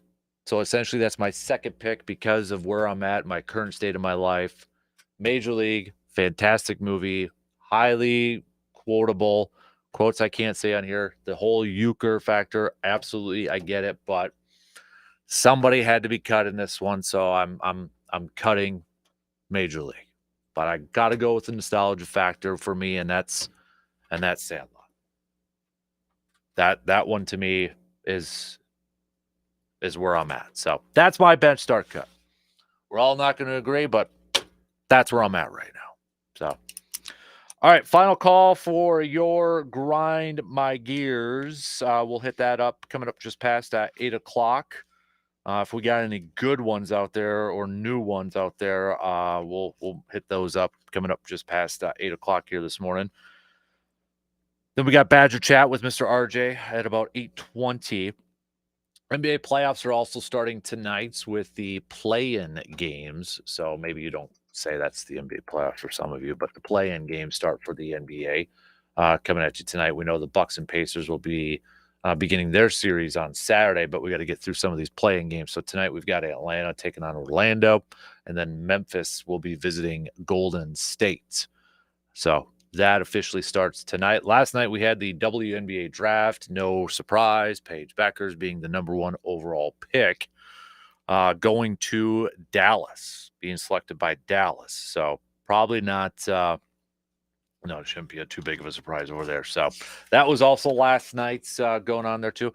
And I know this was a part of our 715 fan speaks poll question, but if you didn't have a chance to vote in it, we take down the polls after we've counted the votes and put them up, and you're going to hear the results throughout the morning here. But if you didn't get a chance to vote on it on our social media pages from yesterday until very early this morning, or if you did and you kind of want to chime in on it, what are your thoughts about banning cell phones at sporting events, like pro sporting events or something? We're not talking like high school and stuff. We're talking about so this was a big topic yesterday or the last couple of days with the Masters and their cell phone policy. And you're seeing the still photos of Rory winning and then the fans' reactions. And, there's no cell phones. Whereas what was the picture? Was it LeBron when he broke the scoring record and everybody had their phones out recording it or taking a photo of it? So now it's kind of sparked up a little bit of a talk or a debate. Should you ban or should more sporting events put a ban on cell phones? There was a talking point yesterday on a lot of national shows and such. I'm like, all right, let's put it out to a vote. And I will say I was surprised when I added up the votes at 4 o'clock this morning. 74% said yes. Yes. Ban it. Take them away. And I understand why a lot of people voted that way. I fully do. Be more into the moment. Don't need to watch what's going on through a little screen on your phone. Just pay attention to what's going on and this, that, the other thing. I get it. We all did it. We've all taken pictures or videos of, the action going on and such. And, whether it's to post on Facebook so you can get a bunch of likes or brag to your Facebook friends or whatever, trying to get some comments or whatever the case may be. Or maybe you're just doing it, because I'll be, I've taken pictures there and I can't remember the last time I've looked back at a lot of them or videos.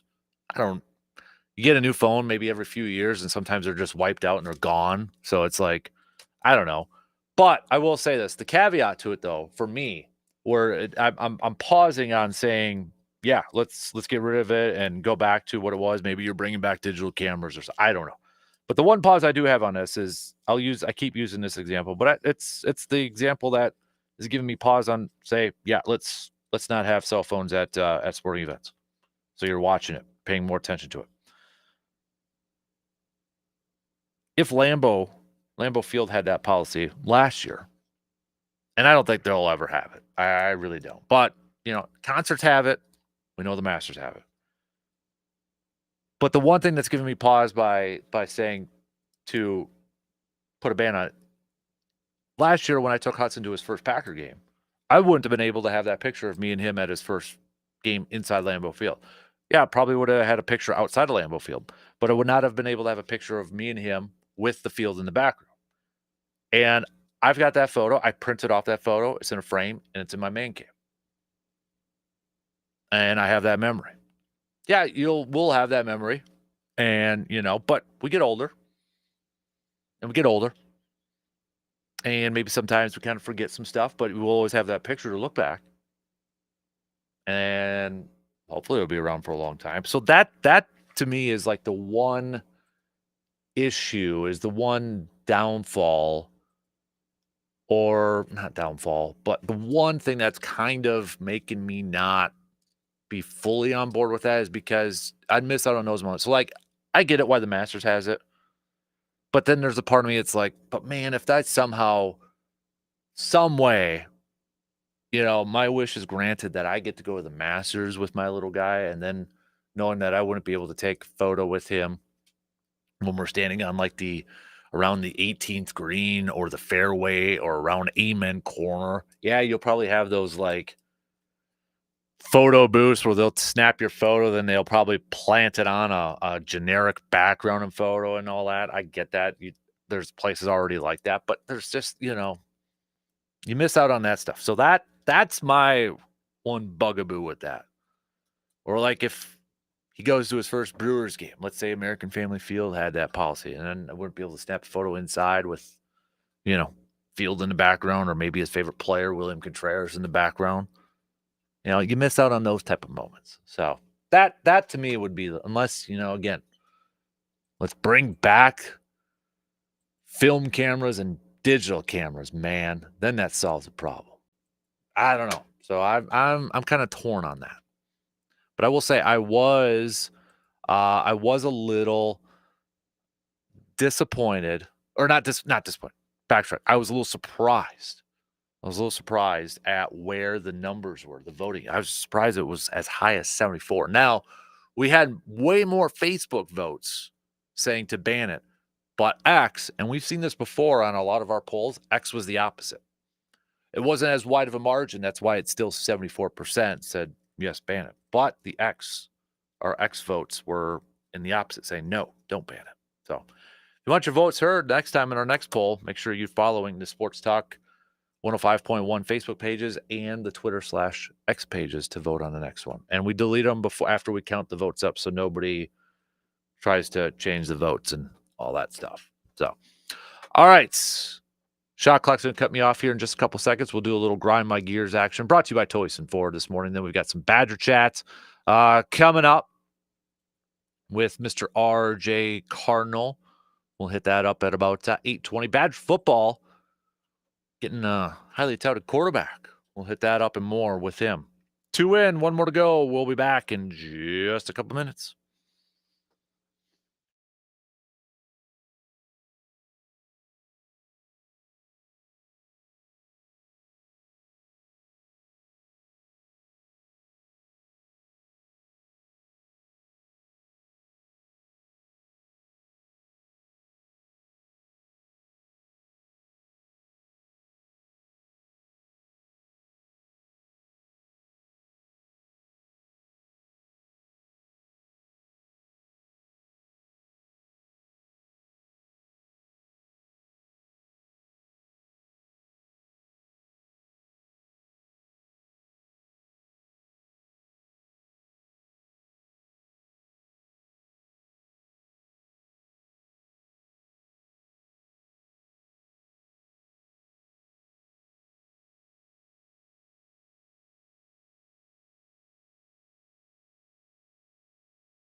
Final hour on this Tuesday morning, kicking off right now. A big thanks for tuning in wherever, however you may be tuning in from. Coming up in about, let's say 15 minutes or so, we've got RJ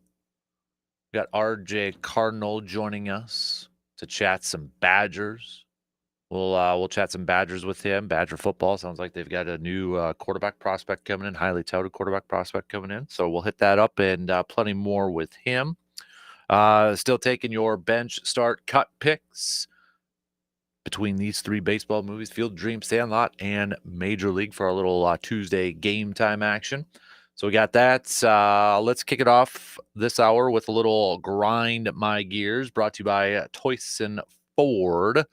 John says what grinds my gears is the Cubs. The Cubs winning games and doing it in good fashion. It's never fun seeing the rival to do better than your favorite team.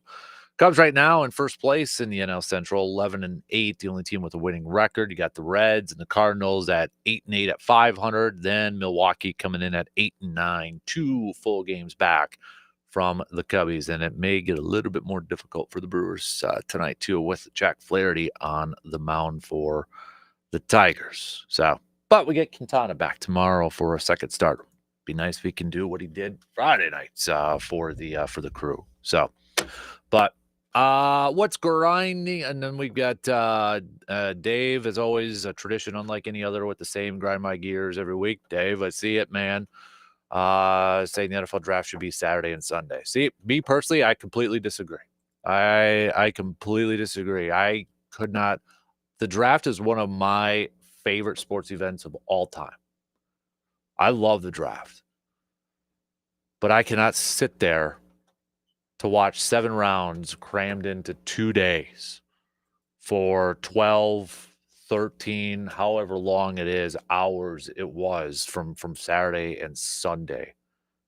And just from a personal side, if it was still the weekend, I would not be able to go to Green Bay for the draft if it was this weekend.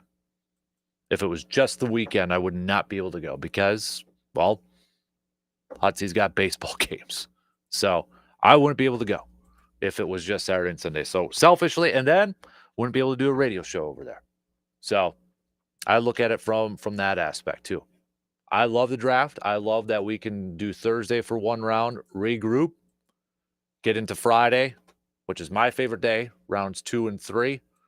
And then Saturday, if you want to pay attention to it with rounds 4 through 7, go for it. But some of us got other, got kids stuff to do and such. So, but I love it. It's one of my favorite sports events, but I like the fact that they space it out more now too. So gives you a little bit more flexibility and freedom. All right. My grind my gears though. So what's grinding my gears on this Tuesday morning? You know what grinds my gears is still seeing people, at least on social media, saying that golf is not a sport. When are we going to get rid of that narrative that golf is not a sport? I hated that when I was a kid. It always had this negative attachment when I was younger. Like, oh, golf really isn't a sport. Oh, golf is for, maybe Fonseal people or such. It's just, we got to get rid of that narrative. It still bugs me 20 some years later that there's still people out there that feel like golf is not a sport. Golf is 100% a sport. Okay. Golf is 100% a sport. Gone are the days of, maybe back where you don't have to be athletic to play. Remember that narrative? You don't have to be athletic to play golf.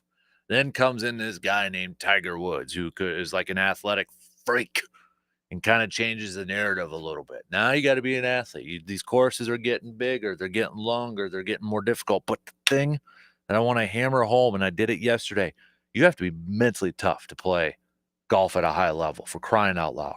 If you think golf is so easy, for anybody who thinks it's still not a sport, for all of you Twitter keyboard warriors out there, go play a course and try to shoot under 80 in 18 holes. Okay? Try to break 80. You think it's easy, but it's not. Okay? It's not. You think it's easy to hit a little white ball off of a tee or off of some shortcut grass. It is not. Yes, once in a while you'll have that pure golf hit, that pure golf stroke, and it's like one of the greatest feelings in the world. Anybody who has had a really good shot knows what I'm talking about. But then there's more of those duffs and miss hits and tops and chunks and just all still grinds my gears that there's still this narrative, at least from the keyboard warriors, even from the keyboard warriors out there that say it's not a sport. So you people out there can be quiet. Unless you've tried it, don't knock it. Unless you've tried it, don't sit there and diss it. I want to see you try to go out there and hit 80. Or break 80, excuse me. So that's my grind my gears that was, I don't know, maybe it was just my Twitter feed yesterday or something like that from a bunch of people I don't even follow and out there. But yeah, I don't know why it was popping up on my stuff. So, all right, we got some more bench start cuts here. We've got, what is this? I don't know. Somebody's texting the bat line here. Not loading. Let's go through some more texts here. Bench start cut, Field of Dreams, Sandlot, Major League, starts, Sandlot, bench, Major League, cut, Field of Dreams. I got some on Twitter, on my Twitter handle at DANKASPER. We've got start, Sandlot, bench, Field of Dreams, cut, Major League.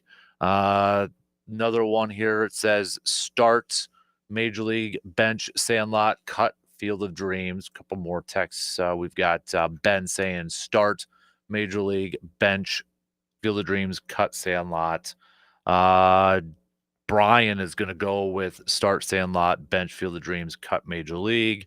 We've got Jeff saying bench, Field of Dreams, start, Major League, cut, Sandlot. So, and then we've got John. We got a lot of Johns. John, another John saying start, Sandlot, bench, Field of Dreams, cut, Major League. And then Dennis is saying start, Field of Dreams, bench, Sandlot, cut, Major League. All over the place. We got a lot of people all over the place chiming in with their picks there. So, Brewers back at it tonight. You can catch that game on the radio dials, 105.1 FM, 790 AM. Coverage will begin at 6:05. First pitch is at 6:40. It'll be the second start for Quinn Priester during his Brewers tenure. I think we're all hoping that we could get a similar start or maybe just even a little notch higher than his previous start when he went up against the Royals. Or not the Royals, the Rockies, excuse me. And he went 5 innings, giving up just 6 hits, 1 earned run, striking out 4. No decision in that game, but considering what we saw last night, especially from Tyler Alexander, I think a lot of us would take that outing again if he can do that with the Tigers. I think for Quinn, there's going to be a lot of pressure on his shoulders for tonight because your Brewers are going up against Jack Flaherty, and runs may be hard to come by. And you look at what Jack's been doing this year, and he's pitching pretty darn solid. I mean, you're looking at a guy who, Brewers facing Skubal last night, and then they followed up by facing Jack Flaherty, who's 1-0 with a 1.62 ERA in 3 games so far. So runs may be hard to come by.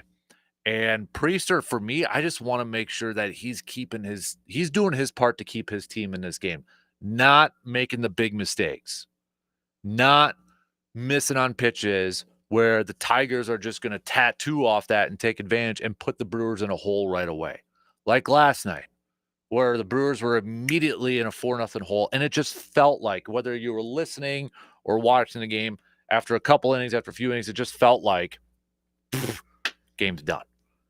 So I think for Priester,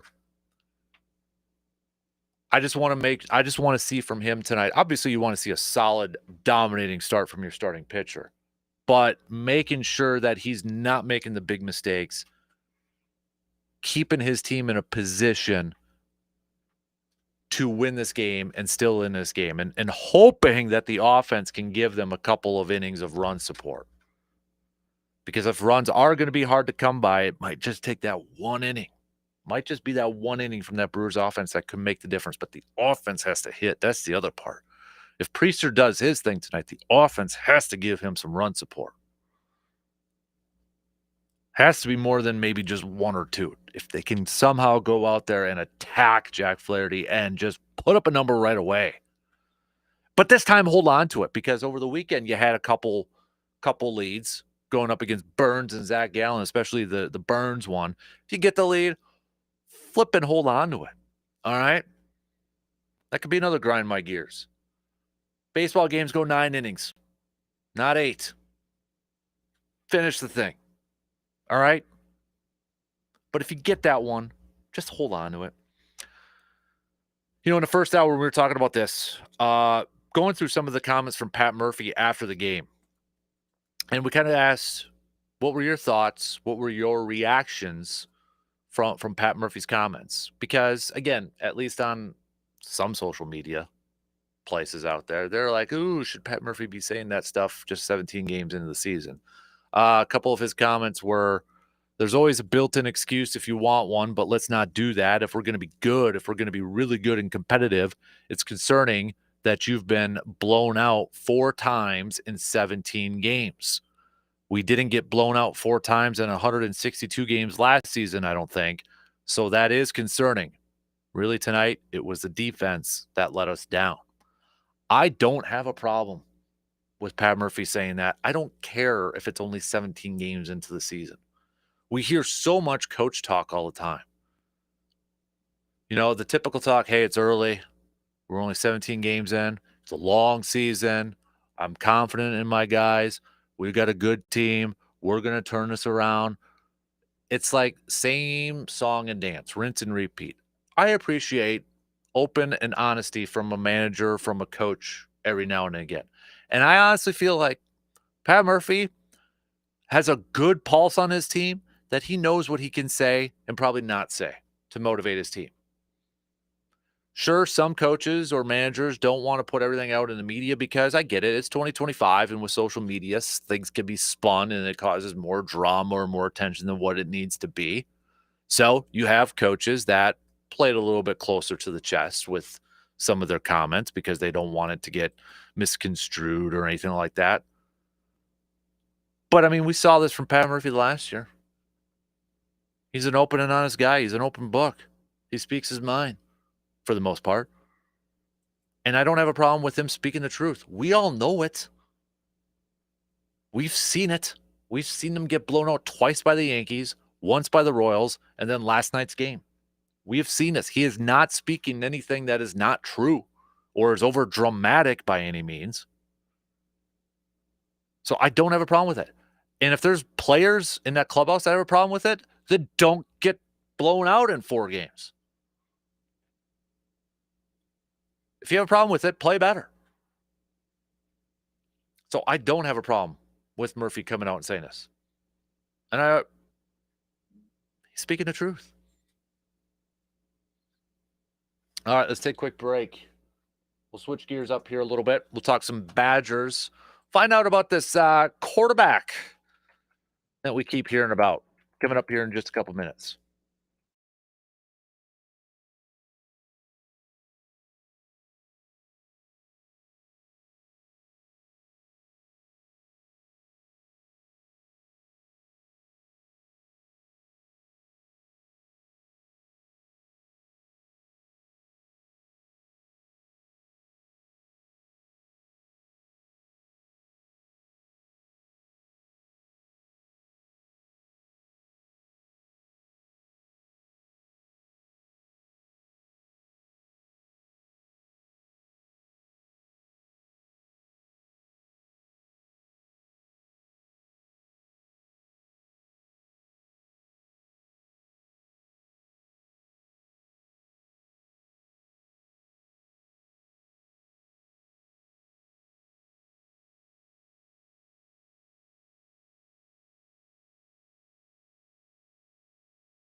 All training is free. Plus, you can earn a $500 bonus. Learn more. Visit wiscaregiver.com. 70 years ago, the Blaine brothers founded Blaine's Farm and Fleet as one of the nation's first retail stores to sell goods at a discount. And we've helped supply Midwest farms and families with quality products at unbeatable prices ever since. Like 5-pound bags of Manna Pro Chick Grit with probiotics, $6.99. $2 off Kent Sentinel Horse Feed. Rewards members get $3 off. Plus, visit us at the Midwest Horse Fair for your chance to win over $5,000 in giveaways. Blaine's Farm and Fleet. Being original. DraftKings presents a game. If you're gonna play the game, boy, you gotta learn to play it right. Whatever your wager, sometimes You got to know when to hold 'em, there are no locks or sure things. So know when to fold 'em, And if you feel like you're ready for a break, know when to walk away. remember, it's more fun when it's for fun. When the dealing's done. Well said, man. Well said. At DraftKings, we believe it's more fun when it's for fun, and we want it to stay that way. We provide customers with helpful tools so they can set budgets, limits, and cool-off periods, and we encourage all customers to use these tools. So play responsibly. DraftKings, the crown is yours. Gambling problem? Call 1-800-GAMBLER. In New York, call 877-8-HOPE-NY or text HOPE-NY 467-369. In Connecticut, help is available for problem gambling. Call 888-789-7777 or visit ccpg.org. On behalf of Boot Hill Casino and Resort, Kansas, 21 plus. Agent eligibility varies by jurisdiction. Broadcasting live from the TDS Sports Talk 105.1 studios, it's the Dan Kasper Show.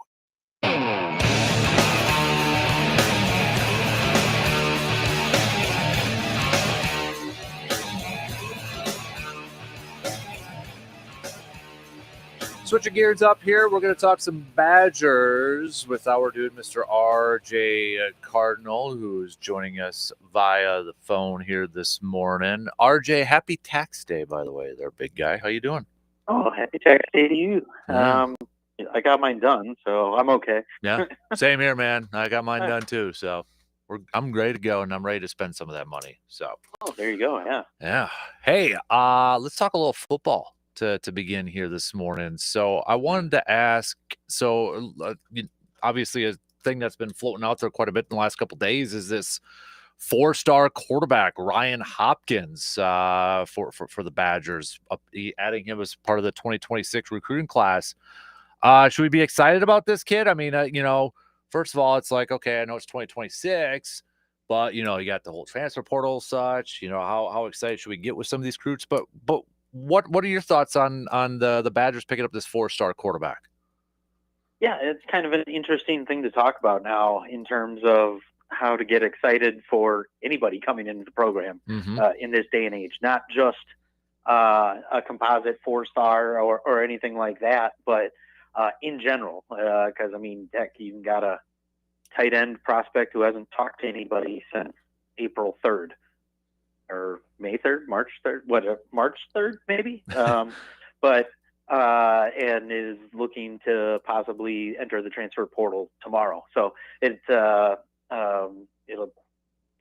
really kind of hard to get excited for anybody coming into the program nowadays because you don't know if they're ever going to suit up and play here or how long they're going to be in school. So it comes with it seems like a really good get.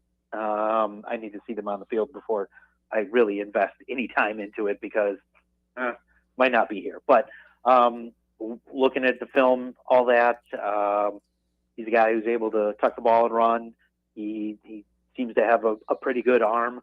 I don't know if that's a factor of going to modern day where, you're a perennial power, not just in California, but in the entire country. He's able to make plays. So looks like a good get, ranked the 29th quarterback in the country, 5th in the state of California. So it's really looking like a good get for the Badgers for wherever we end up seeing him play. Yeah, and that tight end you mentioned, is that the Tanner, the Ball State transfer over there? Koziel, yeah. Pronounced. Apparently got injured at some point in time. And apparently hasn't talked to the team in quite some time.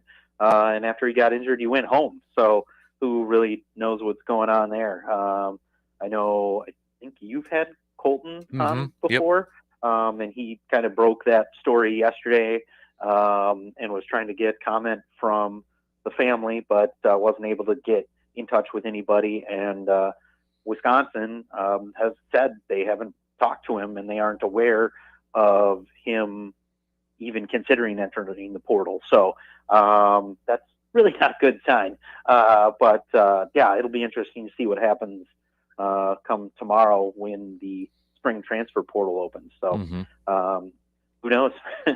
Yeah, that's what I was, because I mean, he was really highly touted. Was I reading a little bit earlier? Like a lot of experts, analysts out there thought he was one of the top returning tight ends for this season too. And I mean, when we've talked about Badger football over the years, RJ, I mean, we've always talked about tight ends too. So I mean, that would be a big loss for this offense, I would imagine. Yeah, I mean, I guess you still have like Ashcraft and a few guys who that are already on this roster that I think could be utilized better. Last year, even though they were on the field, I don't think the offense was built to ever get the ball to a tight end. So, we saw some flashes from Ashcraft and things like that. But, I mean, you're losing in some places, the number one overall tight end in the transfer portal.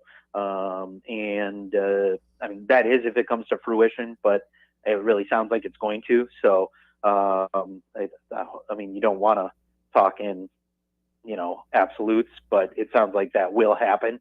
And, I mean, kind of a blow, but once again, it turns into, can you really call it a blow when they've never stepped on the field and played for Wisconsin?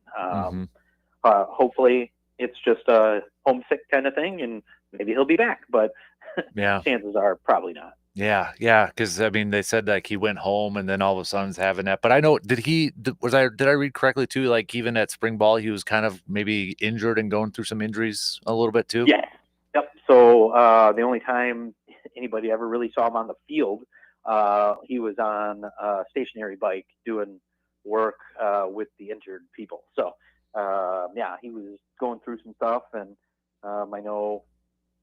I guess the staff kind of alluded to maybe more than just an injury stuff. So, it'll be interesting to see what happens. Then you got all the people who type in on the recruiting sites and all that saying they've heard he's homesick. They've heard other teams were still offering him money as he was enrolled in school. They've heard blah, blah. Who really knows if anything that they've heard is correct, but tomorrow, I guess we'll see if the inklings are correct. RJ, by the way, did you see John Gruden running around State Street at all this past weekend or whenever he was talking to the team? Did you see the? Yeah, I saw all the pictures. I personally didn't run into him, but I saw he was in Madison and seems to be a better motivational speaker than the current head coach. I love the fact that he said, how did he open it up? Said, everybody's got dreams. I'm all about nightmares though. Yeah. Miami of Ohio is coming in here. You end their dreams. I was like, oh wow. Yeah, right. I was like, okay, I might have to steal that one. So I like nightmares. So that was pretty. Hey, switching. Yeah, no, it was a good speech too. I mean, he's talking about like people. He sees a lot of people in it for themselves. I don't know if he was specifically referring to this team, but he made a lot of good points about the state of college football. So if things don't work out, maybe we offer him a spot. Well, I was going to say, I mean, that's a dude I think he would just coach for free if somebody gave him a job, it feels like. Oh, he might, yeah. I mean, he's still getting paid out by the NFL for whatever happened in those emails that apparently he was auxiliary to the whole Dan Snyder thing. Some of the stuff he said shouldn't have been, but there does become the issue of some of that. Yeah, definitely. Hey, to basketball, since we're talking about transfer portal and such, and it sounds like Wisconsin still, very active in the transfer portal for basketball. I know Xavier Amos is going to Loyola Chicago. He's moving on. We don't know about John Blackwell yet, but Blackwell, I was reading, made comments about he's impressed with the guys that are coming back to or coming to Wisconsin now. But it feels like that Wisconsin's still really trying to hit that transfer portal, more talent, and maybe and from a lot of different positions too, it seems like. Yeah, I mean, you still at the end of the year you had six people who exhausted their eligibility. You lost three more to the transfer portal, so that was 9 spaces you got to fill. You have 3 incoming freshmen. You brought 3 in the transfer portal. I guess you really have 10 if we're including John Blackwell, and I think we did have a walk-on hit the transfer portal as well. So 11 spots total. That's a lot to fill. Yeah. And 3 are signed on the line for incoming freshmen. 3 are signed on the line for the transfer portal. So that's 6 of the 11. If John Blackwell comes, that's 7 of the 11. And you still have 4 roster spots to fill for next season. So, you still have to be hitting that transfer portal because, I mean, really, recruiting season's done. So you really have to go out and find some new faces, whether they be for, 3, 2, or 1 year to make up a new class of incoming, whatever grade we're talking about. You still need some roster spots to fill here, and you have a flex position for whenever Blackwell's going to declare. So, expect more.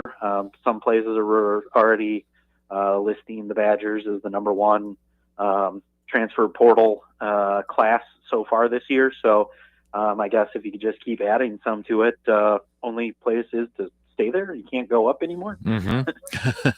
Hey, I want to go back to football here for a sec, just because we've got the NFL drafts obviously next week and such, and not a ton of Badgers in this, but you got a guy like Hunter Wohler, who I thought had a really good spring, or off, can we call it off season, or ramp up to the draft and such. But I'm seeing mocks to the 6th or 7th round. You think Hunter should be drafted higher than that? Do you think he's a better talent than maybe 6th or 7th round? Or do you think that's about right? I think he could be. I think the last 2 seasons with some injuries he had might be a reason he goes a little lower, but I could see a 5th, 6th, or 7th round, and really draftable players. That could be it. Yeah. Maybe not. Don't be surprised if who's the lineman. That should just tell you right there, Jack Nelson. Yeah, thank you. I mean, he improved this past year, but the year before that, he was, I think, statistically one of the most penalized offensive linemen in the country with false starts and holdings and all that kind of stuff. So maybe late, but I don't think he's one of those, hey, we're going to reach on this Wisconsin offensive lineman, because they're historically have impressed on the NFL level, but I still think he'll be able to catch on with the team and do well. But I'm not sure it's draftable. And I mean, we've talked about it before. If you're going late anyway, it's better to be an undrafted free agent, even because it means they kind of want/need you, or at least need to have a look at you to fill a spot they know they still need to fill. So sometimes that's a better route to go, and sometimes it's a way to make a team rather than be a 5th, 6th, 7th round draft pick, because that comes with a certain monetary tag that teams might not want to spend on a 5th, 6th, 7th round draft pick. Hey, let me ask you another lineman that's in this, Joe Huber, who started off in Cincinnati, obviously, then coming over because of the Luke Fickell connection. He's another offensive lineman, and I've seen his name kind of being brought up between rounds maybe 5 through 7 at that point between him and Nelson. Which one, if you were a general manager and you had to pick between these two, who would you pick?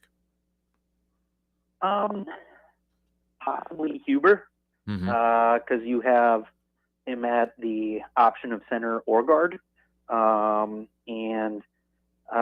it's because I think he even played right tackle at Cincinnati for a few games too. So yeah, and he's done that, but I think more of an interior guy for him, and just because that's where he spent most of his career.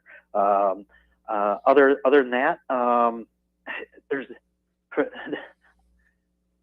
injury history there, obviously, but it's still one of those. I think a more versatile player has a better odds to go in the draft than just Jack Nelson at the tackle position.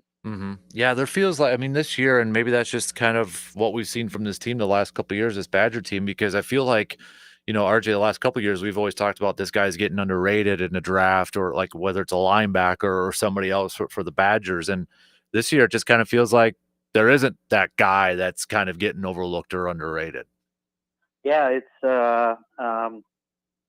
kind of weird where you go from a defense that, regardless of who they played, were top 10, top 5 at categories in the entire country and producing quote unquote system guys.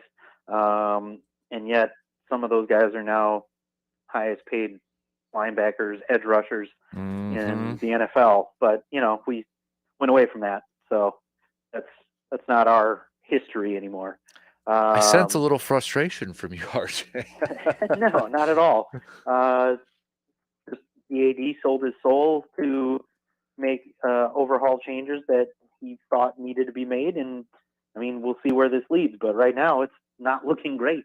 No matter what you think that Paul Chryst and or Jim Leonard could have done, they at least were sticking by their guns and not abandoning a failed relationship 2 years into a coaching regime.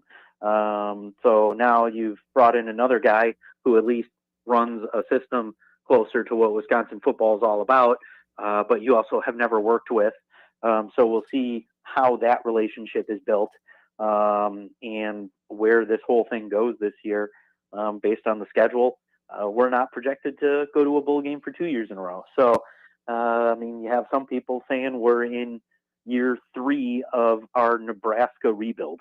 So, and that's still going on 20 some odd years after they fired Frank Solich for going 9-3 and 10-2 every year. But that's beside the point. It's just one of those things, stuff that got you results because you didn't want to be under the shadow of the guy who hired you as an AD.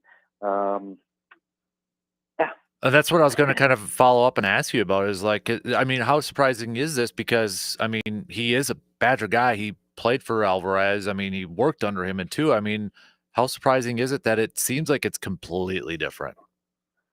It's very surprising, especially since he's made comments about just because you were a Badger doesn't mean you deserve to be a Badger as a coach. Well, I mean, that's why you're where you're at. I mean, you would have never have been assistant AD here had you not played college football here. It is just what it is. And so the hypocrisy just in his own statements are kind of telling that he wants to reshape the image of Wisconsin, whether that be we go national with this thing and appeal to more people. I know it hasn't always worked when Wisconsin has tried to do that. But it'll be interesting to see how this all plays out. Ultimately, your biggest hire as an AD will be a football and basketball coach. He already hired one women's basketball coach who has exited the building. So we'll see how the new one does. Apparently she's making headwinds in the state and trying to remake connections. I guess there's also a lot of women in the college basketball transfer portal with Wisconsin ties who went and played D1 elsewhere. So I haven't heard anything on where some of those are actually played in the state here, where I haven't seen any destinations for that, but there's at least chances to try to get some Wisconsin girls back to the state to play for the mothership, if you will. But yeah, so we'll see where that lands. After the hockey coach you hired, after some transfers out, had a little bit of a stumble this year. He didn't hire the women's hockey coach. He didn't hire the men's basketball coach. Yeah, didn't hire the softball coach, who's done very well. Volleyball. There's a lot of people. Yeah, there's a lot of people that are doing well. He hasn't hired, and the people he has hired have had some iffy starts to their careers at Wisconsin. Interesting. Definitely going to be interesting to follow. That's for sure. So yeah. RJ Cardinal, our Badger analyst this morning, dude. Good stuff as always. We'll catch up with you again next week, buddy, after whatever else is going to drop in the next week or so. Another 4-star recruit or somebody leaving or whoever it's going to be. So, well, I did see last night, I believe 2026 recruit Wisconsin basketball offered a big man from Minnesota. So, I mean, that's nothing new. yeah, right. I what was the quote? I saw Greg Gard apparently made a quote on Radio Row at March Madness about somebody said, "Hey, can you stop recruiting somewhere in Minnesota or somebody?" And he's like, "That's fine. We'll just go to like Eden Prairie or something like that." Like, I mean, it was like that was kind of savage. So yeah, I can just go all around the Twin Cities, and we got our claws in there. Exactly. So, RJ, appreciate it as always, buddy. Have a good week, and we'll catch up with you soon. Okay. Sounds good. We will talk to you later. You got it. There you go. RJ Cardinal joining us here this morning. We got to take a very quick break, and we'll be back to wrap up things. We got some picks. We'll make some baseball picks. We've got some play-in NBA picks coming up. We'll be back in just a few minutes.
Wrapping up things here this morning. Let's get to some picks brought to you by the Elbow Room in Eau Claire, located right next to the Banbury Place in Eau Claire.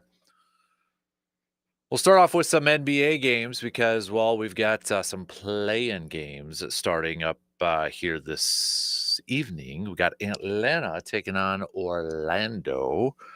I'm going to go with Orlando. They get the win. We got Memphis and Golden State. I'm going to pick the Warriors for this one. I think this could be a good one, an interesting one here. I definitely think so, but I'm going to go Warriors. So, there. This is the 7th place versus 8th place. So the winners of these two games will move on to play the second seeds, which if it's Orlando, as I picked it, Orlando would then play Boston.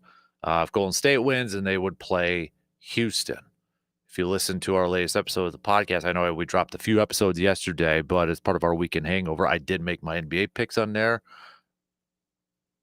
Got an upset surrounding Golden State in there. So tomorrow then will be the 9th versus 10th place game, and then a reminder just how these work. So the losers of tonight's games aren't eliminated yet. They will play the winners between the 9th and 10th place games. That will happen on Friday. And then Saturday, we've got the teams that we already know the matchups, who they're playing. Those games kick off, or tip off, I should say, on Saturday. That includes Milwaukee and Indiana, Clippers, Denver, Detroit, New York, Minnesota, and the Lakers.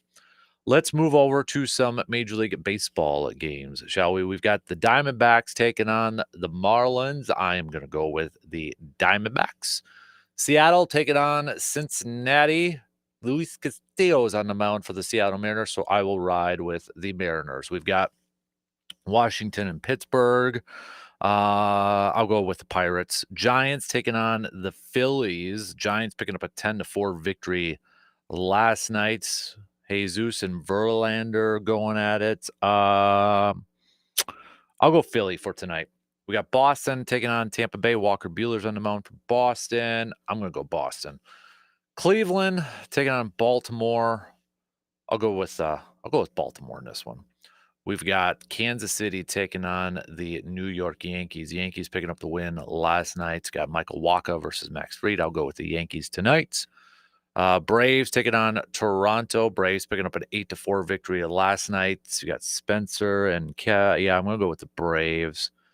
Mets taking on the Twinnies. Last night, the Mets picking up a 5-1 victory over the Twins. Bailey and Tyler.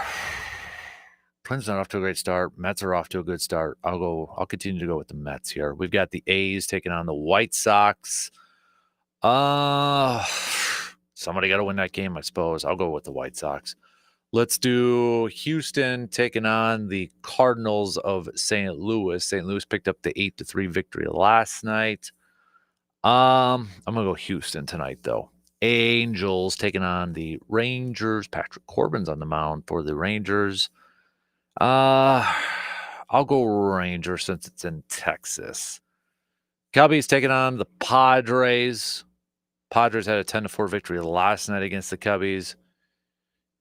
Padres are undefeated at home, but they got Imanaga on the mound for the Cubs. I'm going to go with the Cubs tonight. I think they end that. And then we got Colorado taking on the Dodgers of Los Angeles. I'll go with the Dodgers.